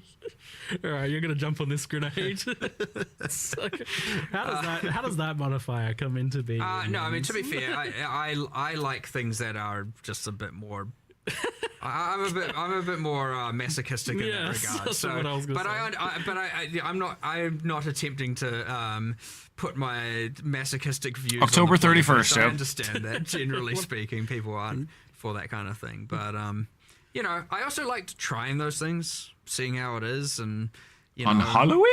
there are things. You're where very these welcome, my friend. can Thanks for exist, popping like in if and this saying was hello. behind a couple more layers of some sort of more niche corruption mechanic where players, or you know, some crafting system over here where players can kind of choose to do it but don't feel forced to do it. You know, those things can exist, and I want to make sure we keep that kind of stuff. But in the broad mod pool, some of these mods are, they're not really working. Yeah, it was Evidently. that one. Right. The like action speed reduction from using your skills, and I think there was the petrification statues that get mentioned a lot as well. It's the drowning orbs plus that plus it's just like, okay, thanks for making me slow. I mean the thing about slowness is you do feel it, hence why. Whereas you like feel often you can just be like, I'm just gonna ignore that. That's a nothing mod. Physically painful sometimes. So you know, but it's a bit overboard right now. Yeah. Yeah, it's like I see the problem here. Like I'm so torn on this because I want these sorts of. I get the idea of these modifiers being like things that you can feel, like that they are have a Yep. bit of an impact. I not agree with just, that. Like, Well, I don't want everything to Basic. just be another multiplier making Yeah. the monster get closer to one-shotting you. You know want what I some mean? mechanics to happen. Yeah, you want something, but there are some that are okay, and there are some that are not, and we just haven't found the perfect spot. There's an analogy about this, which is like, you know, how do you feel about immunities in D2? It's Yeah, another sort of similar situation, right? Where it's like it Yes. forces you to change something about what you're doing, and a lot of people just really hate that. Yeah. And it's kind of like a similar sort of situation, I think. Yeah, I'm the same. Like I like the idea, but I don't like the execution of that at all. Yeah. Right. Or the And I impacts think that we're it actually sort of has. running into a similar situation with Yeah, this. this is it is kind of your. Yeah, I mean, we've danced with this a few times in the past. And for sure. We had some immunity. This is a complete new season for Path of Exile 1. And it's a new, basically Breach 2.0 in Path of Exile 1. Yeah, so it sounds like some of those modifiers are changing. But yes, and if nothing else, new maybe it's the season, Band-Aids new and league. it's Sure, around. I mean, there's band-aids like that, but there Yeah. is something like wrong here though to solve. Yeah, Yeah. That's all. I don't know if I can say more than that. Yeah, I'm really. excited. Yeah. Yeah. They're bringing With some the, changes, some modifications new and the stuff. artistry in particular, Pretty awesome. I'd rather there was like 15 different ways to scale difficulty and reward, as opposed to just like, here's the stat I stack, and it's just Yeah. like straight multiplicative. It's, I don't know. I want, because obviously a lot of the stuff on the tree is affecting the leagues and the content. I want more than just map mod effect to be the way that you can multiply. And if you It's just, haven't oh, tried I wanna Path of focus on Exile this, 1 or I yet, wanna focus on that, and there's like maybe different builds within Halloween the, would like, be a making good things harder and time more to check it rewarding. out. It's free to play. But yeah, right now it's just like, well, obviously I just stack all of that. Like quantifiably, it's obviously better, you know. And like this, I don't know. It's a little bit lame, honestly. It's kind of just a boring thing right now, and you know, I don't know. This again, drawing board, 100% back to it, revisit it.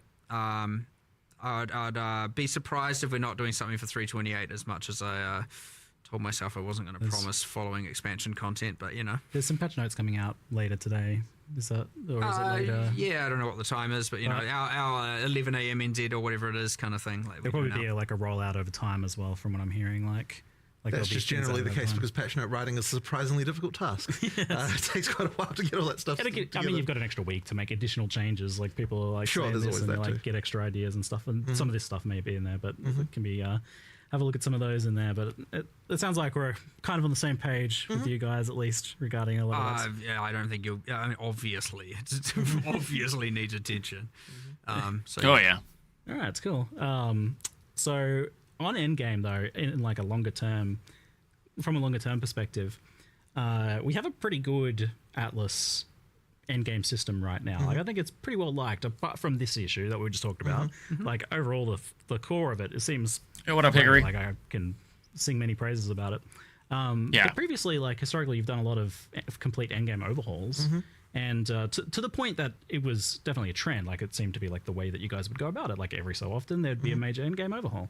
Is that still the case? Like, have you achieved something that you kind of want to keep and maybe change I instead? don't think that we. Oh, what up, would Mr. want Green? to not overhaul the Yo, yo, yo, yo, yo, the yo. reason that it's not like we're like, oh, we don't. This is what we're set on. We're now just going to keep this forever. Certainly not. It's more just that it comes down to like it is hard to come up with the ability to do a scope for that, and it's been especially hard since we've had like POE2 in in early access. So it's kind of like we just need to get back to a point again where like that level of scope can happen. And I don't think will be necessarily that far away from the point where that should be fine again. It's just that like, it really is just a question of like, can we get the ability and time to do it? Yeah, like I don't think, as I said, I don't think it will necessarily be that far away before we do something like that again. And it's going great, man. How about you? To change the stuff every once in a while, like it does become stagnant eventually. Excited for the new POE1 league for sure. Yeah, I think we should do another big overhaul. But obviously the term overhaul can mean a lot of different things. So many trolls in chat. Yeah, like it's not like it's going to change POE1 like bad, POE1 in the worst state. Fundamentally, the POE1 Atlas, and yet you're here. None of the overhauls have changed it too fundamentally. I would say in some respects. I mean, yeah, there's big changes, but yeah. I guess it depends on how you look at it. But it's not like we're going to suddenly be like, oh yeah, we're changing it to be like a POE2 like system or something like that. Like it'll. But we do need would need new pinnacles and new challenges there and that sort of stuff. Like that's something that we will have to do eventually. It's just getting of course, that kind of stuff like escalating the narrative and cycling out bosses and cycling out characters and changing all that stuff is like generally pretty harmless and generally cool. Like you're not really messing with the systems and the core of what people like and the cycle that people like. So like obviously that's always just a nice win when you get to be like, all right, what are the next set of what much like Breach has now evolved and gone forward in time, so will the end game story at some point. And we will do that for sure. And it's just like there's always mechanics that come with it. And sometimes if you add those mechanics, they can't coexist with some existing ones because it overcomplicates everything, it becomes a mess. I would hate to have, I don't want to add more systems and now all of a sudden it's extra steps even more over to have to do on your maps before you run them and that kind of stuff. So sometimes things need to be replaced, but like, we appreciate the fact that POE1's endgame is in a pretty overall. I mean, everything always has its problems. I'm not going to deny it. We just discussed them, as you said, but it's in a pretty damn good spot, and there's so much good about it, and I don't want to ruin that. So we'll be very careful with that stuff. But honestly, generally, we'd like what you might find is that we use this T17 thing as a motivation to go, what is the redesign? Okay, let's use that as the like crux of what we design around. Oh, what up, Jake? Fix the problem both narratively and like game design wise by removing these problems from the game, creating something new in its stead. And yeah, I think what I'm most curious about is like if let's say you went into a meeting today to try and come up with a new end game for POE1, like an overhaul for it, would it still have an Atlas passive tree like it has now? Yes. Yeah. Yes. There's no way you'd get rid of that. I already know. It's too good, right? I already know what it is, so I already have it in my mind. Oh, okay. You were saying before last time that it's deep in my mind. You've got a story arc planned. Well, the Secrets of the Atlas was intended to be part one of a multi-part, right? So I've got the other parts, or at least most of it. And yes, the tree is still there. And honestly, I don't think anything is fundamentally in my plan in my head is changing enough to cause any concern. So, I mean, nice, great. It's all for the better. I'm pretty confident of that as well. Great. And now everyone will have to just wait to see what those ideas are for an undetermined amount of time. I assume we'll get a follow up to the story, maybe next expansion, perhaps, of following along what's happened. That was a pretty interesting last one. We'll see. Yeah. So let's talk a little bit about balance. There wasn't too much revealed about balance in the reveal trailer stuff itself, but I know it was mentioned that there would be a bit of balance stuff going on here, and I've had a chat to a few people and scoped out some things. Like, for example, there is the unplayed assassin that gets asked about a lot, and it seems like something's happening for assassin. Yeah, that actually came kind of recently.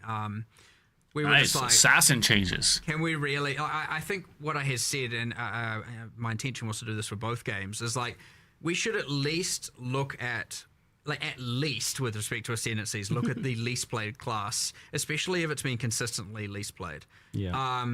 And make sure that that's on the radar and getting some level of improvement.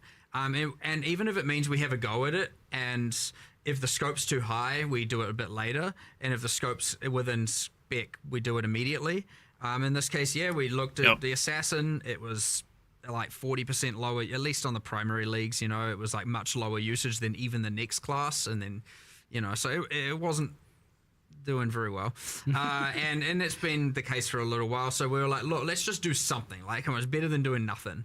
So obviously we just put together what we could over a couple days and kind of mix and match. We had like 3 or 4 different iterations, and, you know, it came up when we were looking at it. Please you know, start it was like assassin, baby.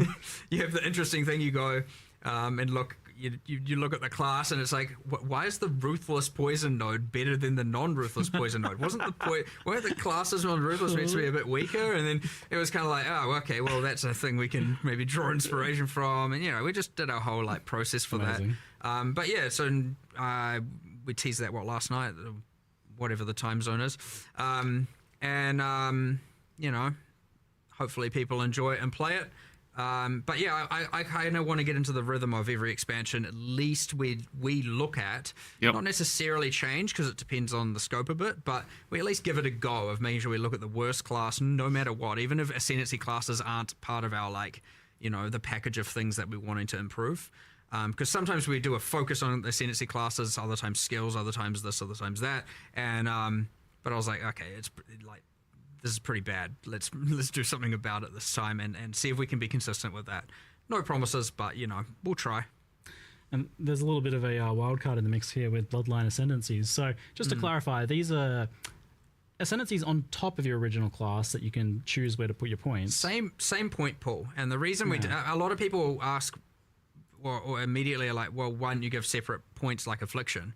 And the real reason is combinations are great, but also I didn't want to have to water down the power of the points. That's too much power creep, like, to add to a character to be able to give trees at large. And so there was that interesting part of it. The other second part is that we wanted to make sure that there weren't enough points that you could put all 8, at least generally speaking. So you'll find most of the classes only have 1 to 3 notables, kind of up to 6 points worth that you can spend. And this is so always, no matter what ascendancy you are still matters. I didn't want to just make it that literally the entire game, no matter what base class you are, where you start on the tree, is the same if it happened to be that a certain bloodline was OP, it's, you know, which I'm sure just over a week probably is. Till launch. That's crazy. And all of a sudden now every single person is just this one thing. It wanted to be like, nah, I think we want to do a feature that adds as much in-game build permutations as possible. Well, and also what's cooler than just being able to take the powers or learn the powers of your favorite boss for the purpose of a fantasy. Let's mix and match these things, and now you get this cool, like, okay, I'm a Templar, I'm all about, you know, holy powers, but I'm also going to embrace my dark side over here, or maybe the ways of the Asmerian. You get like a Shabi Guardian thing or something. Oh, sorry, I've got some what up, Quartz? on my brain all the time. So, you know, you have your Slayer something, you know. So, you know, the permutations honestly are endless. And obviously metas are found and builds are created and all of that. But what we obviously find is that, well, there's a few awesome perks here that I kind of like, is that we can add motivation to doing certain content that otherwise you wouldn't normally do. That's great. We can add this for future content very easily, right? There's probably other bosses that you're like, oh, we can do this and this and this. Like, it's very easy to expand this and take it away. And the reason we're able to do that is because it is an in-game feature. It's not like overcomplicating the campaign and that player's experience. Like, you wouldn't want a second class in the campaign. People were like, holy, I've already got a tree and I've got this tree. You mean a third class? A second, essentially. It's like, okay, I've got too many classes. There's too much stuff going on. So being able to keep it in the end game is an in-game unlockable thing, where we can expand this feature over time. Now, all of that, of course, is under the assumption it succeeds. Again, we'll listen to the feedback, check what players think about it.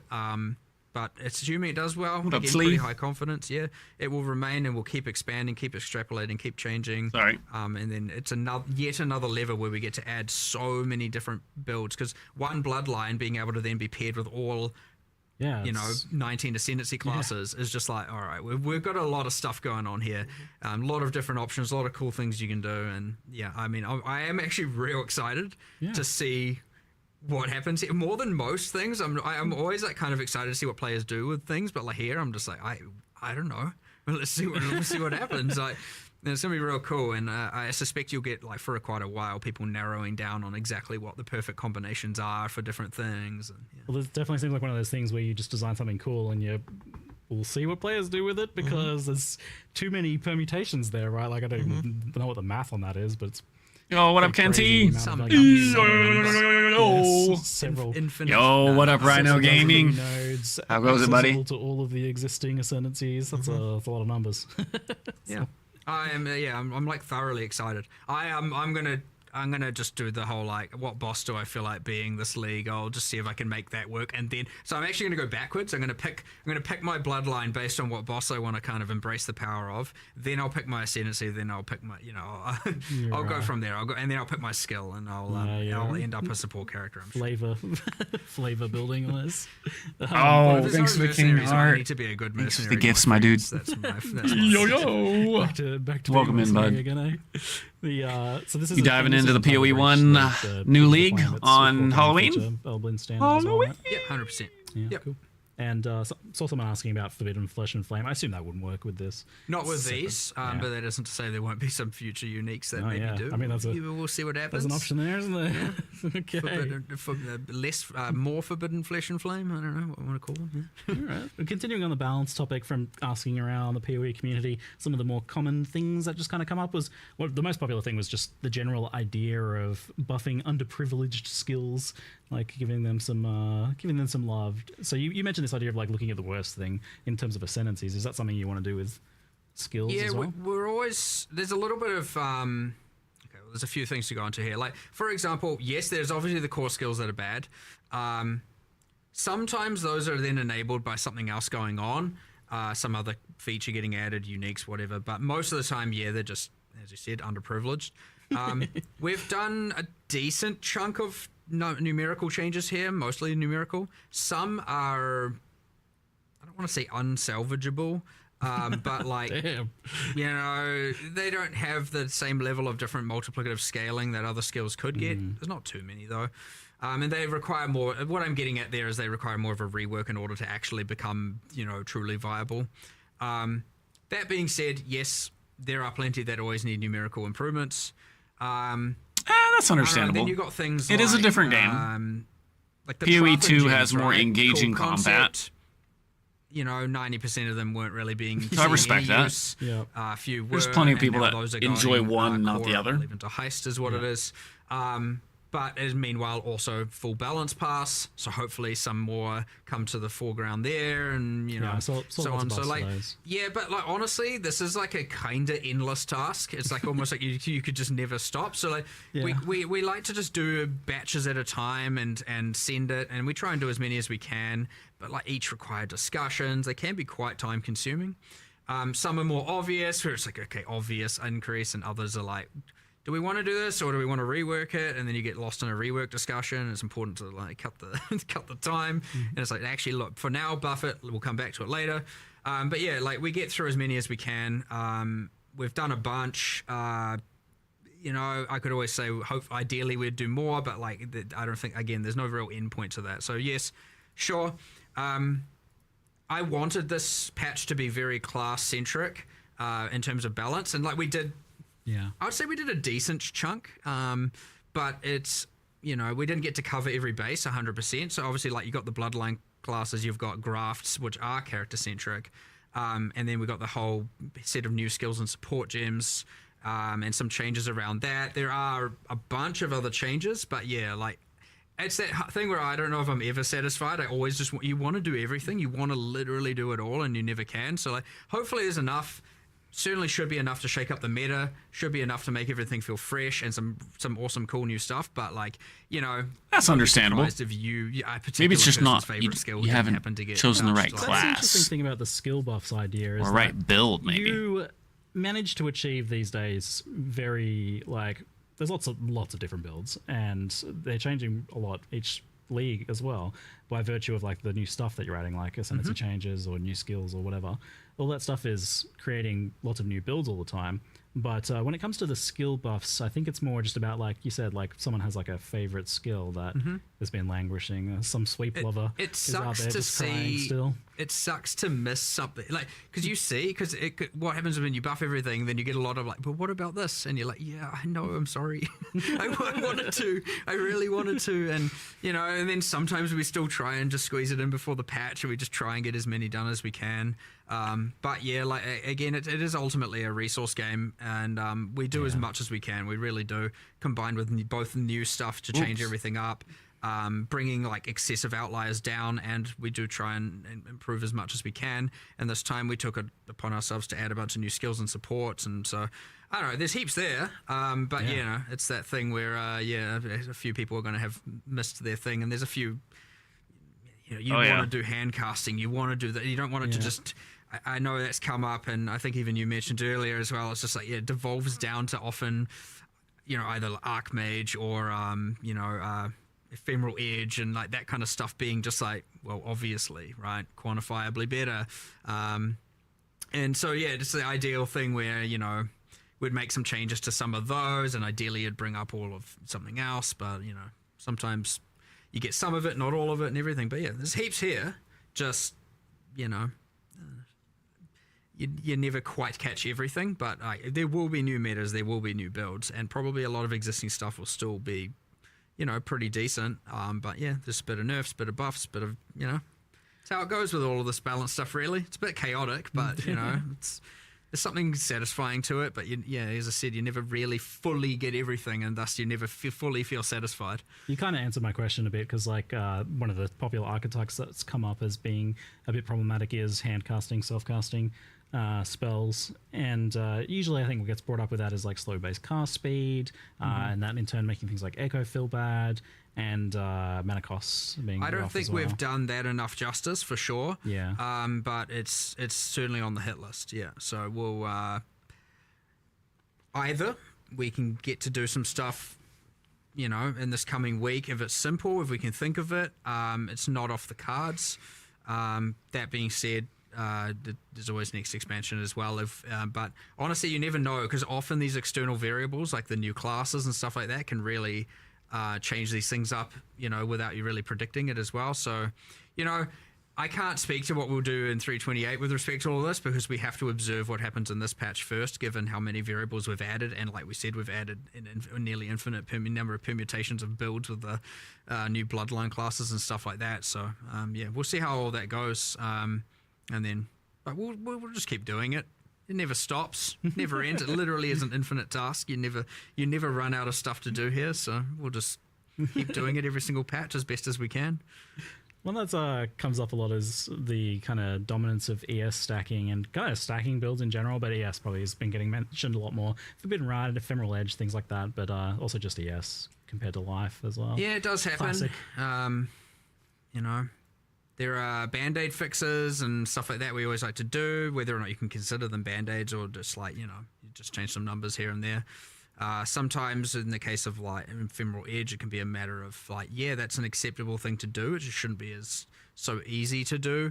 So yeah, I wouldn't say there's no broad solution here, but yeah, I agree that it is a problem where it's like the more traditional just do a thing feels like it's now wrong. It feels like you got to like pre-commit to being like, what is this singular thing I'm going to stack and then pick the thing that scales off of that. Tradie. So be it like attributes historically, somebody not just thinking current Welcome meta. in. It's always it's always like, you just like heavily stack this one thing, and here's a unique that scales off that thing, and it's like, well, that's on one part is interesting. It's like fun. That is the build. I'm in two minds on it. But then when every build is just like, okay, well, that's stacking this, that's stacking that, that's stacking, and you start going through the build, and you're like, okay, well, we definitely like very slowly got here over time. I feel like in the stacking, where it just became kind of like, just a little bit at a time.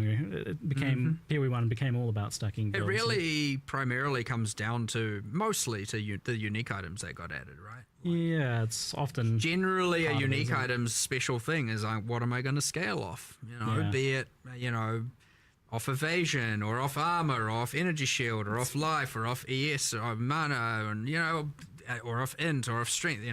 It does end up and then some unique gets added, like maybe it's 1 per year, and it's like, oh, here's another 6% increased intelligence. There we go. That build's now just got a little bit more of an edge, and you do kind of just power creep into that point for sure. So it's like I don't even know like how much of a problem it is, but it's like definitely identifiable that it's like a big aspect of the build meta for POE1. It is. I think other things out maybe. I think it's too dominant. But Thanks for the sub. on the other hand, It's fun though. Like, yeah, people it's like fun. It's builds. cool. It's interesting. So you don't really want to. You could argue it's what makes things kind of as part of POE to a degree. Yeah, it's an actual action RPG. Yeah, so thing, you got to as be well. careful with it. You don't just want to take away all the fun and just make everything flat and boring. On the other hand, but you also don't want it to feel like a player's made a mistake by playing a more traditional, build. And so it Whatever, real some trading. What you getting into? So You playing the there's a fine line POE1 here. on League launch? It's hard to be at that fine line, but yeah, some things are a bit too OTT at this point, and other things are too far on the bottom end. And the other problem is if you start buffing all the skills, well, a lot of those skills might see use, but they'll still see use in that stacking ecosystem. And then it's like, well, have you really made a new build at that point? Like, Dr. Doom That's sauce. sometimes the What's up, problem buddy? is like, my builds feel the same because ultimately, like, I'm using different skills, but they're all I'm just stacking on all of them or something like that. I don't have a here's the solution. Yeah, because it I really don't know isn't if there how is it one. actually. It's not really how it Kind plays. of gauging your thoughts on it. Yeah, overall. I mean, I enjoy discussing it. It's just a matter of it's honestly 500 different solutions, and we need to just chip away at them and mold it, and it will eventually shift into something else, and then that will be meta, and then that will be complained about probably after a while, and then something else will be, and it's the cycle. It is balance. It is as I said, it's an infinite amount of work, and we just need to keep doing it. Like, you don't give up on it because it can never be solved. You just keep going, and as long as people are having fun, and you don't compromise the philosophy of the game ultimately, then you're winning, right? Balance is a journey. Yes, it's not about the destination. It's about the journey. It is. It actually is. It actually is. I mean, sure, it's just the stops along the way. Every expansion, That's it. Yes. every reroll. Well, a nice stop on this expansion I noticed is wands. So you did actually mention it last 326 Q&A. You said wands specifically. I went back and watched, and I was like, oh, interesting. I should ask about that. And then you showed off a bunch of wand skills, and it seems like there's some nice wand buffs going on in there to help wanders out. Yeah. I mean, there's a couple of things. There's a bit of a hidden gem is that there's attack mod only wand based types in the series now. So they're literally, and they're kind of themed more around kinetic wands. Wands, and so because that's always been a bit of an annoyance. Like, there is a place for the hybrids, but that's been a bit of an annoyance. So now we get the pure attack ones to help it a bit easier to roll for those builds.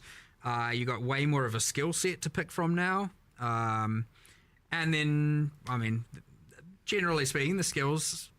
They can be pretty hectic. They can scale pretty well. Kinetic round is very hectic.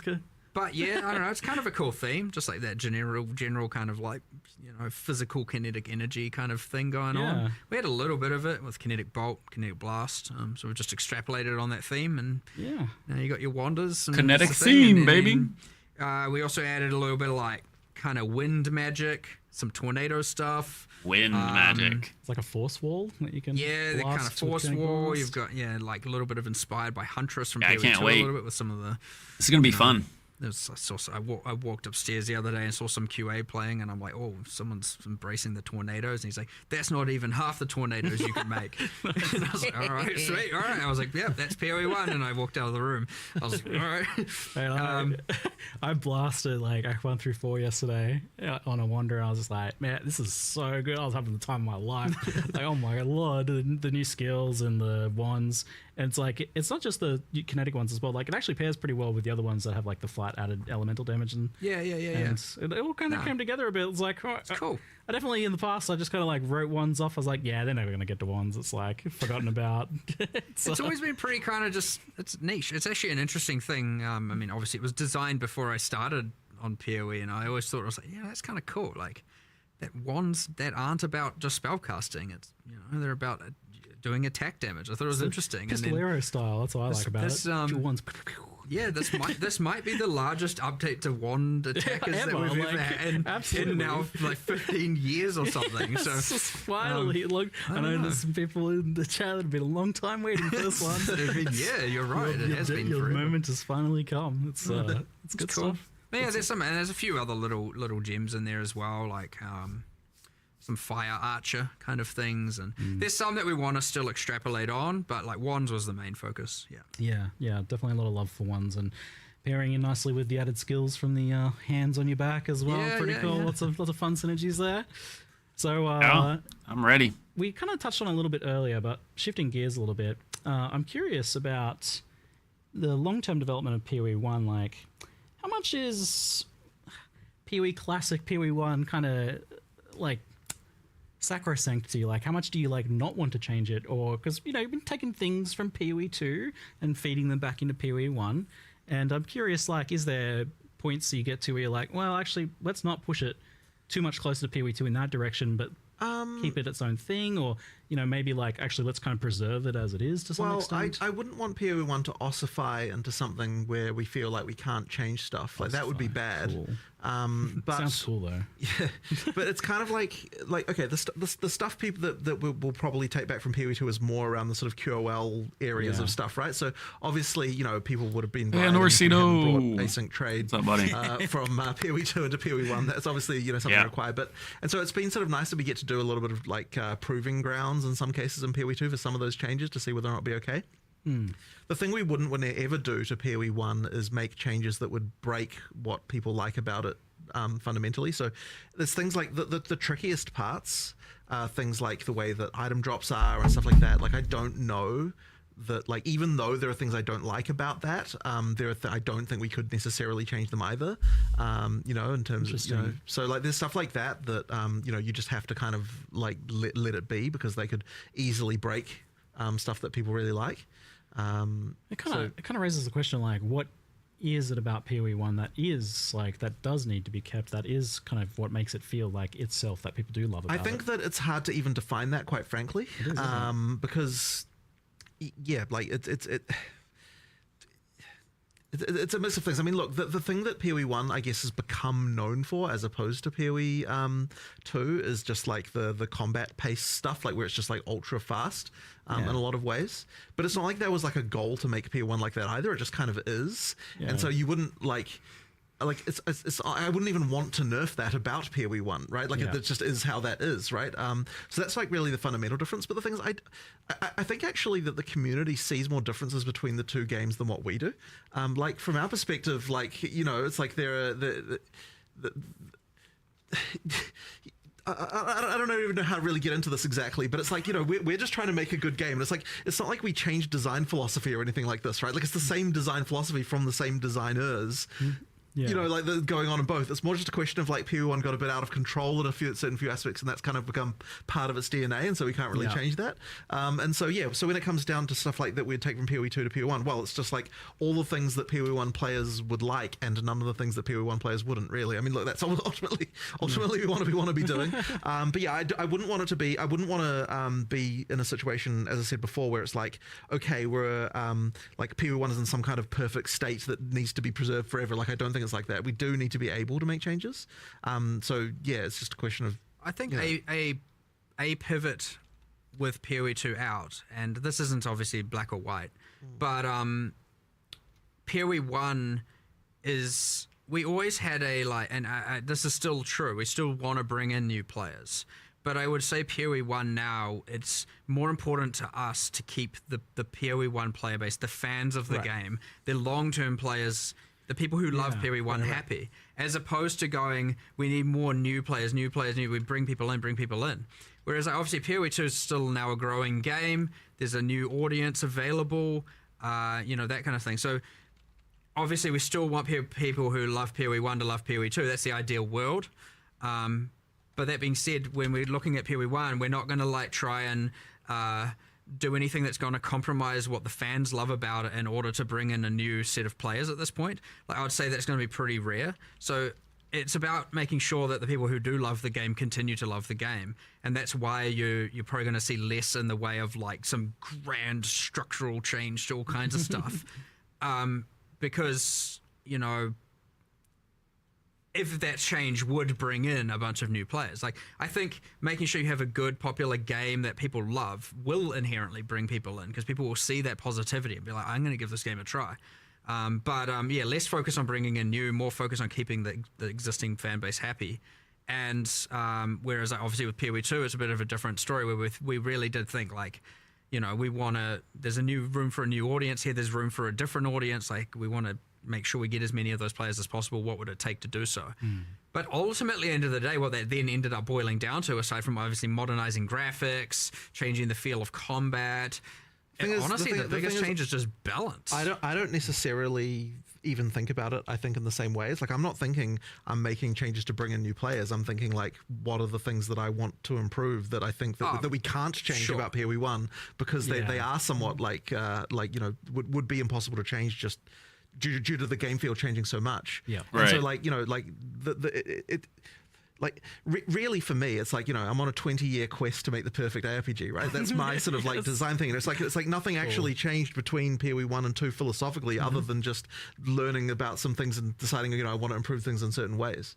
I do think there is a little bit of an assumption that a lot of philosophical discussions occur with respect to, like, outside of talking about dexterity and stuff like that. Honestly, most of it is just like, we're just kind of get real passionate and just start coming up with real cool ideas of shit that sounds cool that we want to deliver. Like, we're not really having discussions about, like, hey, okay, today, Jonathan, let's have a discussion about how many new players we can bring in. Like, we don't do that. It's about, like, I'm trying to boil down what we are. No, it's about quality. You know, I'm trying to turn it into a philosophy, but the reality is the process is just like, how can we make cool shit? That's it. Cool shit that's fun, that doesn't, like, compromise things in too thing of a way, things people will love, things people will enjoy. That is the ultimate goal at the end of the day, as I said, making whatever the visions are of this infinite quest of making the perfect ARPG. So, like, you know, it's always interesting trying to be like, how can what are the rules, what are we going to change, what at the end of the day, it's just like, well, I don't know, we'll just continue to make cool shit. And that's just generally what we're going to do. And so, I don't know. It's actually a little bit hard to try and decipher that down into, like, a set of rules or something. You know, it's like, I don't know. If it's cool, if it's fun, if people love it, then it's a win. And it's good that both games have a bit of room to breathe on their own, then, because you can preserve the things that do make POE1 its DNA, but are objectively, like, limits to what sort of improvements you can make to the game. But I do have an important question for you both. What bonus should dexterity give you? Oh, jeez. You got a few hours? See, I know this has been... Every time I come over here, I feel like this comes up. It's been going for a while, hasn't it? Oh, for dexterity. sure. What do you get for dexterity? You still haven't solved that one, At this point, I just feel like nothing. Just nothing. It's just vibes. We just call it... We rename it to green attribute. It just does nothing. It's an organic attribute. Like, very nice. All right, so still not solved there. So you did mention that asynchronous has come over to POE1. It's like, initially I was like, there's almost not a question about that, because it went into POE2, it worked. Was there any problems in bringing it over to POE1? Not really, to be honest. Like, I think it basically, I mean, the fact that POE1 got the gold already kind of meant that it can kind of work. The gold is a thing, though. Like, it is, because of the fact that the gold is more scarce in POE1, more valuable for other things. More used for other things. Yes. Yeah. So we had to do a little bit of balance around that. Obviously, but also, like, we do have to go through and assign gold prices to everything in the game, and obviously because POE1 has a lot more different items and stuff going on, we did have to go through and do all of that. So it wasn't just like immediate. We had to consider, well, hold on, the gold balance already was kind of like, tight, like, so it's in that spot of, like, some people are like, I want more, and you do want people wanting more, and so now all of a sudden there's this extra thing. That's a cost, so we have to obviously account for that. Right. What else was there, though? I mean, ultimately, it's mostly just, I guess the console. Yeah, so, there's like the thing. So console previously had a kind of like trade board thing, which is made pretty much entirely redundant by this. So that old trade board is getting ported over into this system now. So that's... we're actually deploying that, just a fun fact. We're going to make a post about it, but we're deploying that a bit, the removal of that a bit early, because we need... there's like a thing where we have to get rid of it before the new system is put in place, due to just like database migration kind of territory things. So yeah, we're doing that like a couple days early to remove the console trade board, and then a couple of days later 327 releases. So there'll be a little bit. We'll do a whole post about that, just about what happens to those items. You don't lose your items; they all get put in remove only tabs and all of that stuff. But yeah. Well, I'll tell you, for the POE1 only players who maybe haven't tried it in POE2 yet, it's been pretty phenomenal. Like the Asynchronous Trade is definitely like a massive. Oh, it's been absolutely grand. Very pleasing to use. It's a new era. We have It's going to make the trading experience 1,000 times better, hands down. It's got its kinks, so like I wouldn't want people to think just because it's porting that we're seeing it as perfect. You know, I know people have brought up having save searches. Yep. Being able to more rapidly, like, you know, you could control right click your item to automatically search for that item. And we're getting that feature, right? I think they even That's incredible. yeah, I'm talking about things that are in progress. Like, that's actually wild that you're like potentially getting that. That's It's very. I know everyone wants. Is that going to be in time for POE1's release? I'm not sure. I actually haven't followed up on the exact specifics of that, where that's at, but if not, it'll just be mid-league or something. You know what I mean? Like we'll try as soon as it's done on both games, it'll get deployed. Since you're on it, was there like a reason why you can't mouse over items in like your sold items log to see what they were? Like I like that information to be like, oh, what was that sold for 2D of? Tried that, didn't we? But it doesn't. I you can't don't see the remember, item. but it might have been that it would require storing the item, which might have been. We discussed originally allowing that. I think. I remember discussing that before doing it, and we were like, that would be cool. That would be the thing we want to do. Probably doesn't store it at the moment, because it's like a tech thing for that. It's not like, I mean, we could probably do it, but okay. Yeah, it potentially on the cards then. Yeah. It certainly would be nice. Like I like that feedback as a seller, right. but I certainly love logging in the morning to all the currency and seeing what's sold for what. But effectively, I think that like trying to improve the kind of price check experience would be the thing that kind of like the next frontier of like in terms of the in-game UI trade search and what would sort of be stuff. the next slippery slope to slide down to? As long as we don't all of a sudden have like stock market-esque UIs. No, I don't think we're not going to get that. Like, basically, we have to find a way to do that stuff that doesn't get overcomplicated. Yeah. So like but then that's the tricky part. Like trying to improve that. Yeah, I know we've talked about that in the past, like how far you would potentially want to push that, and like I think there is like an interesting like opportunity you guys have to be able to help make that like much more sane for players compared to what it is now to price check an item, which is a very complex affair typically. So, but it's interesting that that's on the cards. That's something you're exploring, pushing further, not just kind of leaving. But I don't think that's going to come all in one grand moment. Like I think it'll be, so this time it might be just being able to. I can't remember what the modifier keys you have to hold is, but there's some modifier keys you can do to like effectively search for the item that you've got under your cursor, and open up the board and see it. Nice. It's like, I got these decent pair of boots. I'll just search for that, and then you maybe lower the move speed by 5 or lower the life by 10, and the thing that you want to get into is because there's all the questions around. Okay, but what if these mods are irrelevant and you don't want to search for them, and like being able to do that that's right? The skill. Exactly, it's like all of those things that need that need a little bit of UX around them that we will. Yeah, that's what I'm excited about, because with the right UX, you could really communicate that skill in a nice visual, physical way to players, which is kind of exciting. Anyway, slightly getting off topic there, but trade is like, it was obviously a big thing, and like for a very long time, you guys were rightfully afraid of like what would be the economic implications of this? How would it affect gearing and progression? And like, I guess like firstly, what has been kind of the use rate of asynchronous trade? Like, how have people been using it? So we were checking on this recently. I think that you got them to look up the numbers on that, and it ended up being around 50-50. Just under half were using the new system in POE2 so far. I expect that to go up over time. Yep. Is this like compared to the existing stuff? Or? Well, it's just compared to people using normal trades. From one person to the other.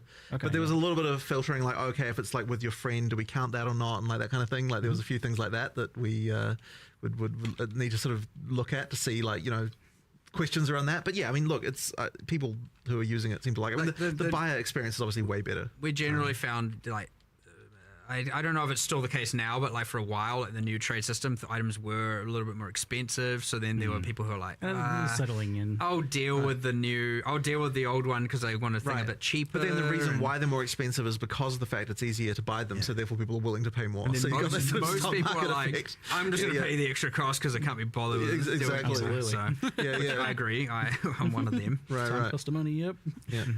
But yeah, and it's important to note as well, and I just want to always verify this. Markopotamus. If you are a PoE2 player and you do have your merchant stats, Appreciate you, man. have I'm them doing in well. PoE1 Hope already. you're doing as You well. don't need to buy them. Optimus Prime. They are shared just to I am back. So, Yo, what up, do you think has Jovsky? been the effect on economy and gearing, and like, is it as I guess as bad as you feel? I honestly want to look a lot more into this, and I sort of suspect that the damage, as it were, that it causes is like quite subtle and harder to appreciate. Yeah. Thank you for the follow, by the I think way. it does matter. Markopotamus. Like, you're concerned about are real. It's just that like it's really hard to kind of quantify that. It was a pleasure and hanging out I with sort you, of man. suspect that at the end of the day, What do you mean the you gotta head benefits out? just Where you outweigh going? That by You can't a leave. much higher degree to the point. You're in the where, like, basement. There's locks. Honestly, How the hell are you getting out? Just should have just done Show it. me the way. the cost that needed to be paid. But the thing that you were just saying, right, is that like those kind of like mid. Have a good night, items Gurney. Much love. like Thanks for now hanging out. worthless kind of thing, and that is exactly the fear that we have. As right? always, Like, my that's friend. that's the As concern. always. Yes, Jonathan was asking me before this, like yeah. what has been my feeling. son of a how it's affected bitch. my experience, and like I was saying, I'm the player who lives in that 5 to 10 C sale range, like Right. selling those items for 5 to 10 chaos. And that is exactly the fear that like introducing fast. My wife trade just does- dangles the key in front of my eyes. Does kill the values there, and that like yeah, I mean Like, that's haha, the bitch. problem. You ain't getting out. But the only thing that's going to change that is if we increase gold prices. Now, there's going to be an interesting dynamic with the gold and PoE1, and like we'll sort of be interesting to see there. But it's like we'll have to keep an eye on that one for sure. yeah. But it's sort of also hard to know exactly what's going to happen with PoE1 as well, just because there's so many more items. Like there's so much more going on. So like maybe Have a good evening, the my breadth friend. of the My brother. economy will kind of My change homie. the dynamics a little bit there. Sunday fun day, right? But it's hard to We say, still on right? for that? It's really hard to say. Well, like it's an interesting mixture of phenomena. Like you get the ability to obtain like your starter endgame gear for 5 exalts total. Like you can buy a set of gear basically for 1 exalt each. Right. So like that's obviously there's a big impact there. That For sure. I mean, that's that once again, that is the fear, right? it's just the like the standard now. The bar for like Right, the right. quality of our gear is raised to a certain point. Right. And then I guess that has follow-up questions like as to how powerful crafting is, how powerful like Yo, what up, items are Z's? when you first get to early end game, like how difficult the content is. Obviously, there's like there's a whole like follow-up here. I mean, we're going to have to effectively look at what all of that and adjust. And the thing is that effectively by making trade easier, it's meant that the difference between SSF and not is effectively increased. And that kind of thing as well. Like, yeah, I mean, there's some stuff there. But I mean, going back to PoE1, I suppose, like, even though we've got this experience now with PoE2, we're just going to really just have to see what happens in the PoE1 economy. And there, you might have to be some adjustments. But it's going to come down to the individual. I mean, game. either way though, like the amount of people I saw just being like, I know. please just deploy a league. I don't care if there's nothing in it. Yeah, as long it's as just the like, trade but system's there, this I'll is the play. thing, right? Yeah. Like it just kind of has to happen. Like it doesn't even matter. Like there can be problems and we'll adjust for them, but we still have to do it anyway. But of course, like, So it's that's such an improvement. Yeah, I'm loving it. I'm excited. It's good. It's so good. It's very, very good. But yeah, it's certainly took going to be us- interesting to explore this. Like maybe like even next Q&A, like You how gone it looks already? Like if we Crazy start to to think- see things over time. That would be cool. But yeah, it's crazy to think about, like 10 years ago, 15 years ago, we're talking about releasing Breach 9 years ago. Now who would have ever thought 9 we'd have years, gold man. and Breach has been out for an asynchronous trade insane in the amount of free time. Market and like, holy, I we're mean, not actually are we the same sacrilegious people? back then to say. We are, but you know, I know. I'm not. It's, I'm it's not. like It's a good thing. It's it good. is. It is. It's but- healthy evolution. It's good. Yeah. Yeah. Okay. So moving on to some kind of mixed questions. Mercenaries was mentioned to be likely returning after a rebalance redesign in some cases. I'm just curious, like, does that mean that like some sort of horrible mercenaries are planned to come back, or is it more just about like having the duels there with the gambling or something like that? Good question. The intentions they come back. There's just a little bit of figuring. I mean, like with all these things, we have to figure out exactly what. It's very hard to develop. We like to see how players think about it, find the bad things, find the good things, and all that. And it's very hard to develop how it goes into core straight away, because then you'd be working on that, and some things might change, and then you end up wasting a bunch of time. It's way easier to let it end, be able to process everything all in one collective, and then make the changes and bring it back together. But like, what does it look like? It's a great new player tool. It's great, like, or you know, less skilled players experience tool. But like, what does it look like when it's not the active league? Like, I don't want a mercenary in every area, and you know, there's all these kinds of like things you got to mess around with and change about how they appear. Is it on the Atlas tree? Are there scarabs for it? Like, what does that even mean? I don't know. And then you know, all the way through to you know, were we happy with how they were itemized? Like, you know, I thought it was too free to just put all the uniques on them without really caring about the downside. Like, they would, you know, there's like they weren't balanced quite right. There were some that were terrible, some that were not so terrible, and like, you know, so there's just heaps of stuff to change. It's really hard to do that when you're in the middle of the league and where you're gathering all that information. So yeah, generally, when this is what you find with a lot of leagues, you get the league, you get a break, and then it comes back 1 or 2 leagues later because it's given us enough time to work out all those kinks and put it in game, you know. Fundamentally, though, like, so I quite liked Mercenaries, but I also see it as like the sort of thing that I don't know if I want it to always, like, you always have to hire a mercenary. I agree. Well, it would be mandatory, right? And that would be and then this is the thing with additive power like that as well. Is like the moment you've got that, well, what's the reason why you don't do it? Yeah. And that's answering that question, I think, is like, so that's part something of you're trying to figure out then. You'd have to have a reason. If you had a permanent mercenary and then permanent grafts, and exactly, like, will we now have to start watering down the power systems? Exactly, right. There's questions there. But I think there should be a way to bring them back, and you just need to find the right way to do it that doesn't involve everyone has a mercenary all the time now, which is fine in a league, but I don't think fine for just the game overall. Yeah, so I imagine when it comes back, it'll be some sort of more like limited or maybe. Honestly, it's hard to say. It's hard to say at this point. Yeah, like I imagine there's like a lot of different ways you could go with that. Whether it's like, they're tied to a skill gem, or they're tied to a certain ascendancy, or something like that. Right. But I mean, it's a cool design. Like, it would be cool to have them back in some capacity. Yeah, no, for sure. I'm sure they will come back eventually. It's just, how. Yeah, we already said they were, so they are. Yeah, you promised. When you said mercenaries and then the graphs, and I was like, what's that game with the giant rolling ball that just sucks up all the entire city? Like, I was like imagining Exiles just kind of becoming that over time. Yeah, I would have just turned the game into just like everyone's an auto bomber. Yeah. You know, with all their just like league mechanics, just killing everything for them, you know. Katamari, thanks, Charlie. That's the one. Yes, giant Katamari ball exiles.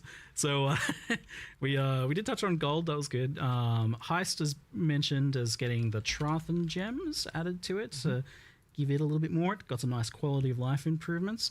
But something that I saw that was an interesting question was, so at one point Heist had these like extra modifiers you could get on contracts to like make them more interesting.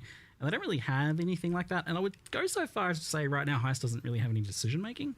How do you guys feel about the state of Heist overall? It's not good enough. And this is the part of the problem is we were having. It's like, we want to do this kind of like mid to grand rework for it, like make it better and change this and change that. And then that was honestly what was holding up that QOL change, where it's just like, because we also were like, we'll design it out such that the rogues don't have the levels, and it was waiting on that, and I was like, okay, look, at this point, it's been too long. We don't know when we're going to be able to do this. We can't say with certainty, because again, the same resourcing limits, the same argument as Charlie, the answer is the same as everything. We have to pick our battles. There's more battles than can be fought. And so, and the same thing, it was like, okay, well, look, if we're not doing this anytime soon, then yeah, we should do this QOL change, and you know, we'll make little incremental improvements to them all the time. But yeah, it's one of those ones that needs some love for sure, and it'll come eventually. We cycle through everything eventually. So yeah, I mean, I just can't win. I don't know. You know, you never know. You never know with these things, because we assess the battles every time, and we try and pick the best fought ones. And I know there'll be some people who are like, Heist should be your number one priority battle, but like, you know, I don't think that's the majority vote right now. So you know, we try and make sure we, you know. Heist is a tricky one because like I think it always suffered a bit of an identity and mechanics issue as to like, what is it supposed to be? Is it a stealth thing? Is it a just run through as fast as you can? What's the decision making? For sure. Wow. But it's also like simultaneously, it is quite well loved by the people who like it, and it had like a lot of flavor and cool characters and stuff in it. Like that. So it seems worth salvaging. It's definitely rich of character involvement, NPCs and lore and stuff like that. So it's nice, and it I named my daughter after one of the characters, so you better save the mechanic, please. Just saying. Who was that? Was it Talina? I was going to I was going to suggest one of the crazy character. That would be an interesting name for my daughter. Well, I don't know why you named her that. That's your choice. I'm a fan, okay? It comes up every now and then, of course. Campaign and leveling. At one point, I think like Path of Exile 2 was kind of like the thing that people were looking for to help save kind of the campaign experience for POE1. But obviously, it's a separate game now. So. Yeah. But you've done some nice improvements, like adding new things and doing a few little streamlinings of earlier acts. Is this something that you're still looking to continue, especially with the context of you're saying that you're like not really beholden to trying to seek out new players now, so it might not be as important as it once was, but I would argue it's more important. Interesting. Because those campaign changes are what helps it keep fresh for people who are replaying the game. True. It's actually it's way more important for the existing players. So yeah, it is something I do want to keep doing for sure. Great. I liked the adding things, like different things happening in different zones, and you can kind of restructure some of the areas a little bit and add a little thing here and there. I like doing all that for sure.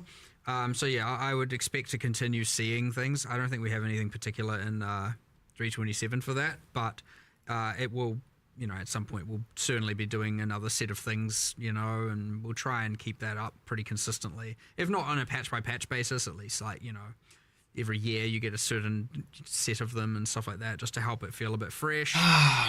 What build to hook you early on? You just get to integrate like some That's a good other question. league into the campaign somewhere in a few areas. It's like, they've been these To help areas me being better overrun by answer X or your something, question, what's your helps it feel preferred a little play bit style? cool, Do you and like the world is melee? Do you like changing. It's not ranged? just this Do you like static thing minions? all the time, Do you like so- one Yeah, I like the button? Do deep you like integration of the multi-button? mechanics into a campaign that you've been doing in POE2 and to a lesser extent in POE1. It's cool. That's good. It's a good way to introduce that stuff to people over time as well. Did you ever have like a crazy fever dream where you like dreamt having like, a league Spellcaster? where you have some alternate leveling experience besides the campaign? I know that's never been a That would be a waking bit of a thought. tricky one to do, honestly. Yes, I know. Yeah, I don't know. I think I'm pretty sure that has been something we've discussed for a very short amount of time, a long time ago. But don't know if we could really. Yes, I've had some fever dreams about it, but I was just trying to remember what it was, but it couldn't work. I just remember. Because I know, like, people ask about it every time, and I'm like, I guess I'll ask in a creative way this classic question of like, another way to level for the people who just don't like the campaign. I would definitely suggest like, a good strong campaigns, build that would be fun would be The answer is potentially always campaign a better. Sunder build, But then which I can be thought, done on like, multiple classes, a league so you can is a kind throwaway of do your thing. research as to Wouldn't like be what that class you permanent- kind of want to enjoy. But that permanent a good problem Sunder that you build have or a around Lacerate that. build Yeah, I don't know. or a Bleed build, both very good, Interesting. very That's good like- melee, very good and fun melee builds. The problem is they'll like directly compete, and one will clearly be better, and then everyone will just do that. You can just make it really awful, and then they'll be like, "Oh, you're Great, right." yeah, all great along. plan. Let's just make some terrible just make content. Some terrible Yeah. No one will content. ask for Stick it to ever 'em. again. Cool. What is it? Incompetence. Yes.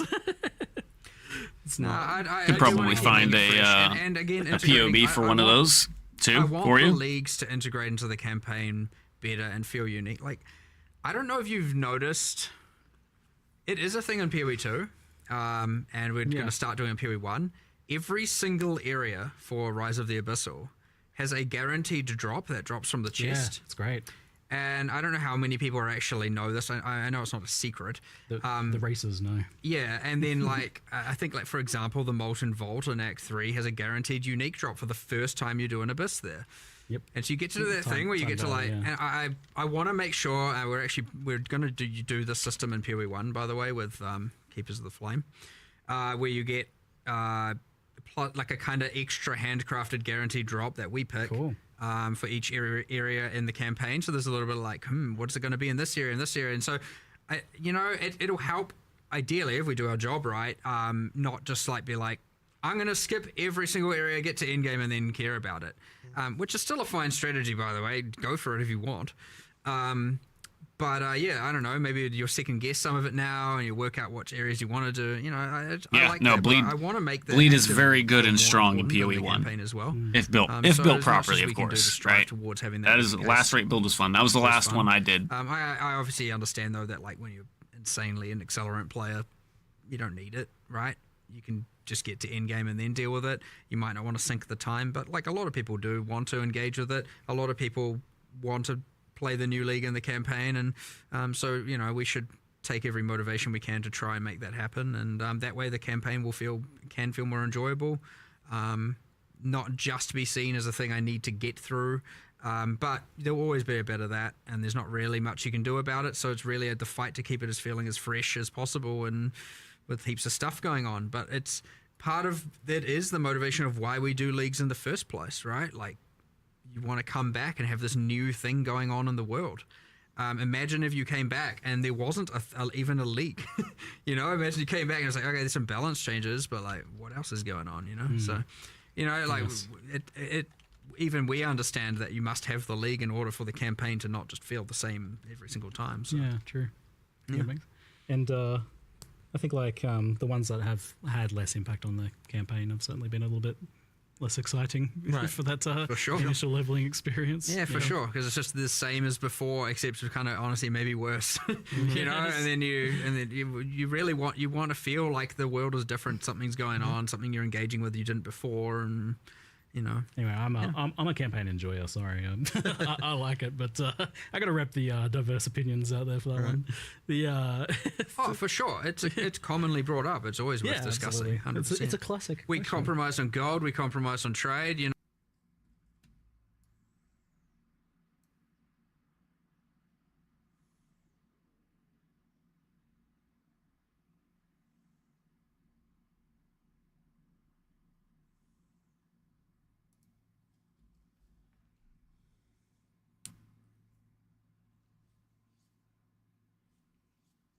/ bug space describe the bug.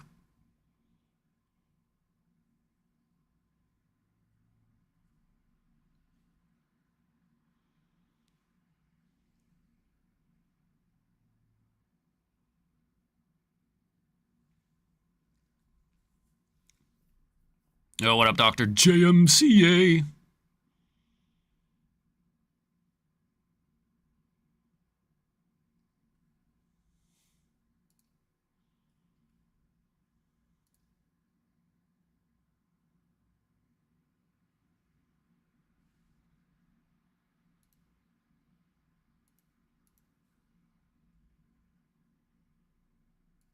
You did.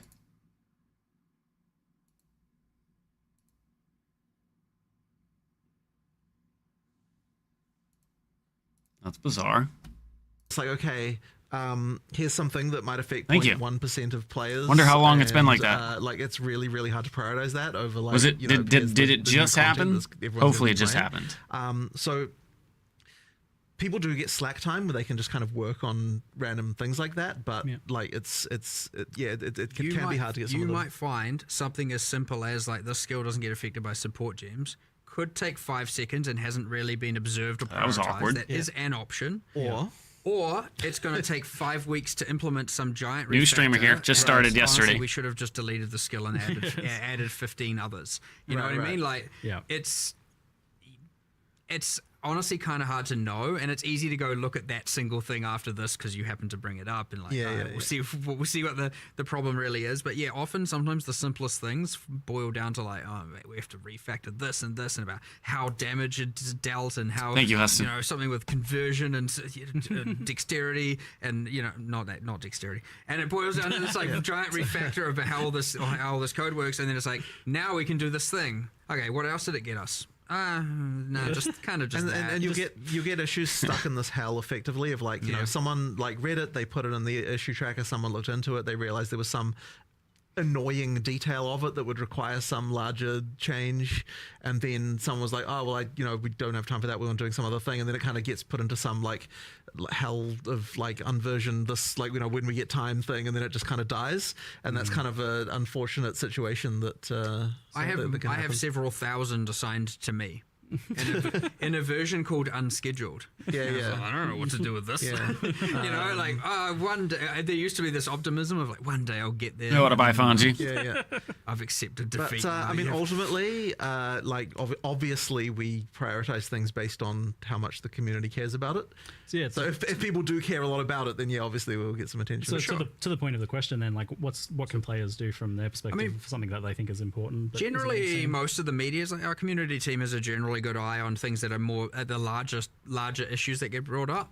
They do get noted down. They do generally get forwarded to us or the relevant people. For the fine detail bug reports, our QA team, it is part of their routine to go through the bug reports forums, and the forum seems to be the most pertinent place. For that this sort is of thing, part of the day-to-day routine of the QA team. Yeah. Yeah, so if you want to take like the time to actually document something that is like that you think maybe has been missed or doesn't have enough information or could get the bug report forum. The is a place to do slash that. bug in game comes with like a thing, but it's real. That's more about like Whoops. terrain issues or like something. Yeah. It's like, oh, what the heck, this generated weird, or like, what the heck is this weird thing here? And it does give us a like recreate of the level, so we can come in and then like figure it out. But like if slash bug going a skill is broken or like my skill can't be supported, those two things are not correlated. So that's like if it's like broken and like if the level is bad or there's monsters in the level or something glitching out, slash bug is a good way. And then there's a brief description. If you want to like report a skill or something like that,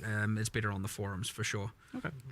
A couple popular requests. One was dual stash tab, and also kind of tangential to that was like more affinities. Is this something You you said guys? dual stash tab. I thought you meant as in two stat. I was like, Well, I want more what's stash this tabs even? in my stash tabs. You had the quad one. You want to? I want a halfway between that. It's too much. Okay. The item's too small. Dual. Duels. Right, it's I got it. Okay. duels. Generally speaking, yeah, we wanted it to always be that like rollable equipment, things with modifiers don't get specific stash tabs. Like that's the stuff you have to deal with. That's the item management should be in that. But then I understand technically compromised on flasks and you know bits and pieces, and it's like a little bit of a gray area. But like we so far have drawn the line kind of as just like. I mean, we've literally listed the rest of the stash tabs, and aside from adding new leagues and a whole bunch of new currency items here and there and stuff like that, it's been like, I don't know. I think that might What be up, it. Z? Like until we add new stuff that requires new affinities, like maybe something comes with this league. I think this league has a locker, so whatever. But then it's like, yeah, I don't know if we will ever really add them for the equipment. I don't want it to be that you literally can just control click. Well, people have their dump tabs and different methodologies of doing that stuff, but I don't want everything to just auto sort. People may disagree with me, and fair enough, you can. But that is ultimately how we want it to be, where it's like there is at least some items you're kind of looking at, like especially with mods. Like obviously with the currency, you know by the icon what it is. With an armor, you want to look at it, see what the mods are, and then make a decision. And sure, a lot of people put it in a tab and then look at it later and make the decision. And I understand with the trade system before, what actually people were doing is just dumping it, and then if they get spam for messages, then looking at it. You know, there's stuff like that. But yeah, I do want to make sure that you actually are reading the modifiers, assessing if it's a good item, and then making decisions on it as part of your cycle. And you can work around it. That's up to you. But yeah, the moment that everything is just like somewhere, and you're just like, all right, and do you even know what you got now? You know what I mean? Like, and you could argue, well, I can look at it. I kind of and agree, control but I click kind and of all this disagree. But you know, I think we kind of Nothing wrong with a dual dual dump I tab. suspect a lot of people are gonna be like, well, you should change that, and I'll be like, well, I don't want to, and you know, we'll be at a disagreement there. And again, I'm all about having a healthy disagreement. I don't mind. So that might just be where it is, and I don't know. We can reevaluate in a couple Q&As from now. You know what I mean? I think on the affinities tab, on the affinities side of things, chat's mentioning that there's like a few in POE1 that are kind of missing, maybe like incubators and stuff. Oh no, That probably they are missing. It is our intention to add this. Okay, yeah. For that, more like fungibles and stuff like that, like Yeah. non-modifier stuff. That it is an intention to add that. Yes, Oh, 100%. cool, nice. Good to know. Yeah, cool. So that's probably the ones. that Yeah, have been I mean, we mentioned did there. that in POE2. We were always like, oh, we've got to release the stash tab, and then we did the whole like, wait, we can just add affinities without the tab. We can add the tab later if we want to. So we still need to go through POE1 and add some affinities that don't have stash tabs for sale or anything like that. So yeah. done some really good click-based quality of life. Less clicks, I'm always keen to see, like for a lot of that stuff that's very spam clicky. Something that was asked was the idea of consolidating Harbinger shards in particular. Seems like it's pretty painful to farm for people that enjoy that, but you know, can only do it for a brief stretch. And Octavian was saying there was something about that happening. I think we did. That is.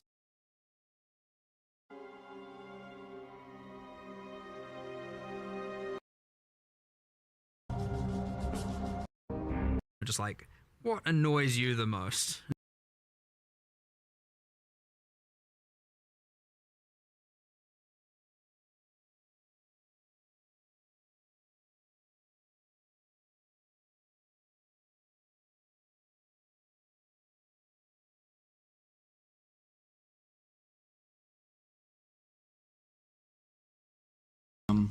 Okay, let's make this easy. We missed the last few minutes.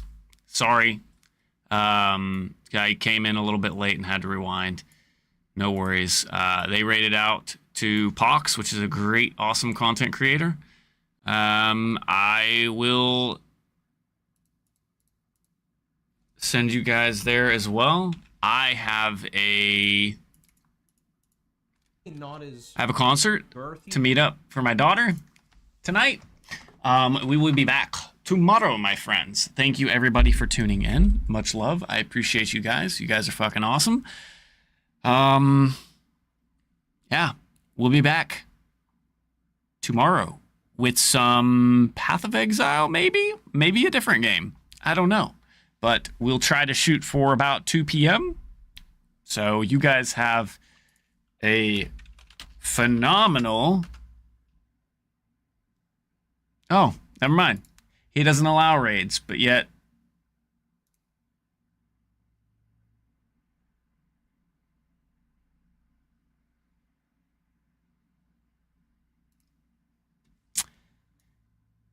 Okay, cool.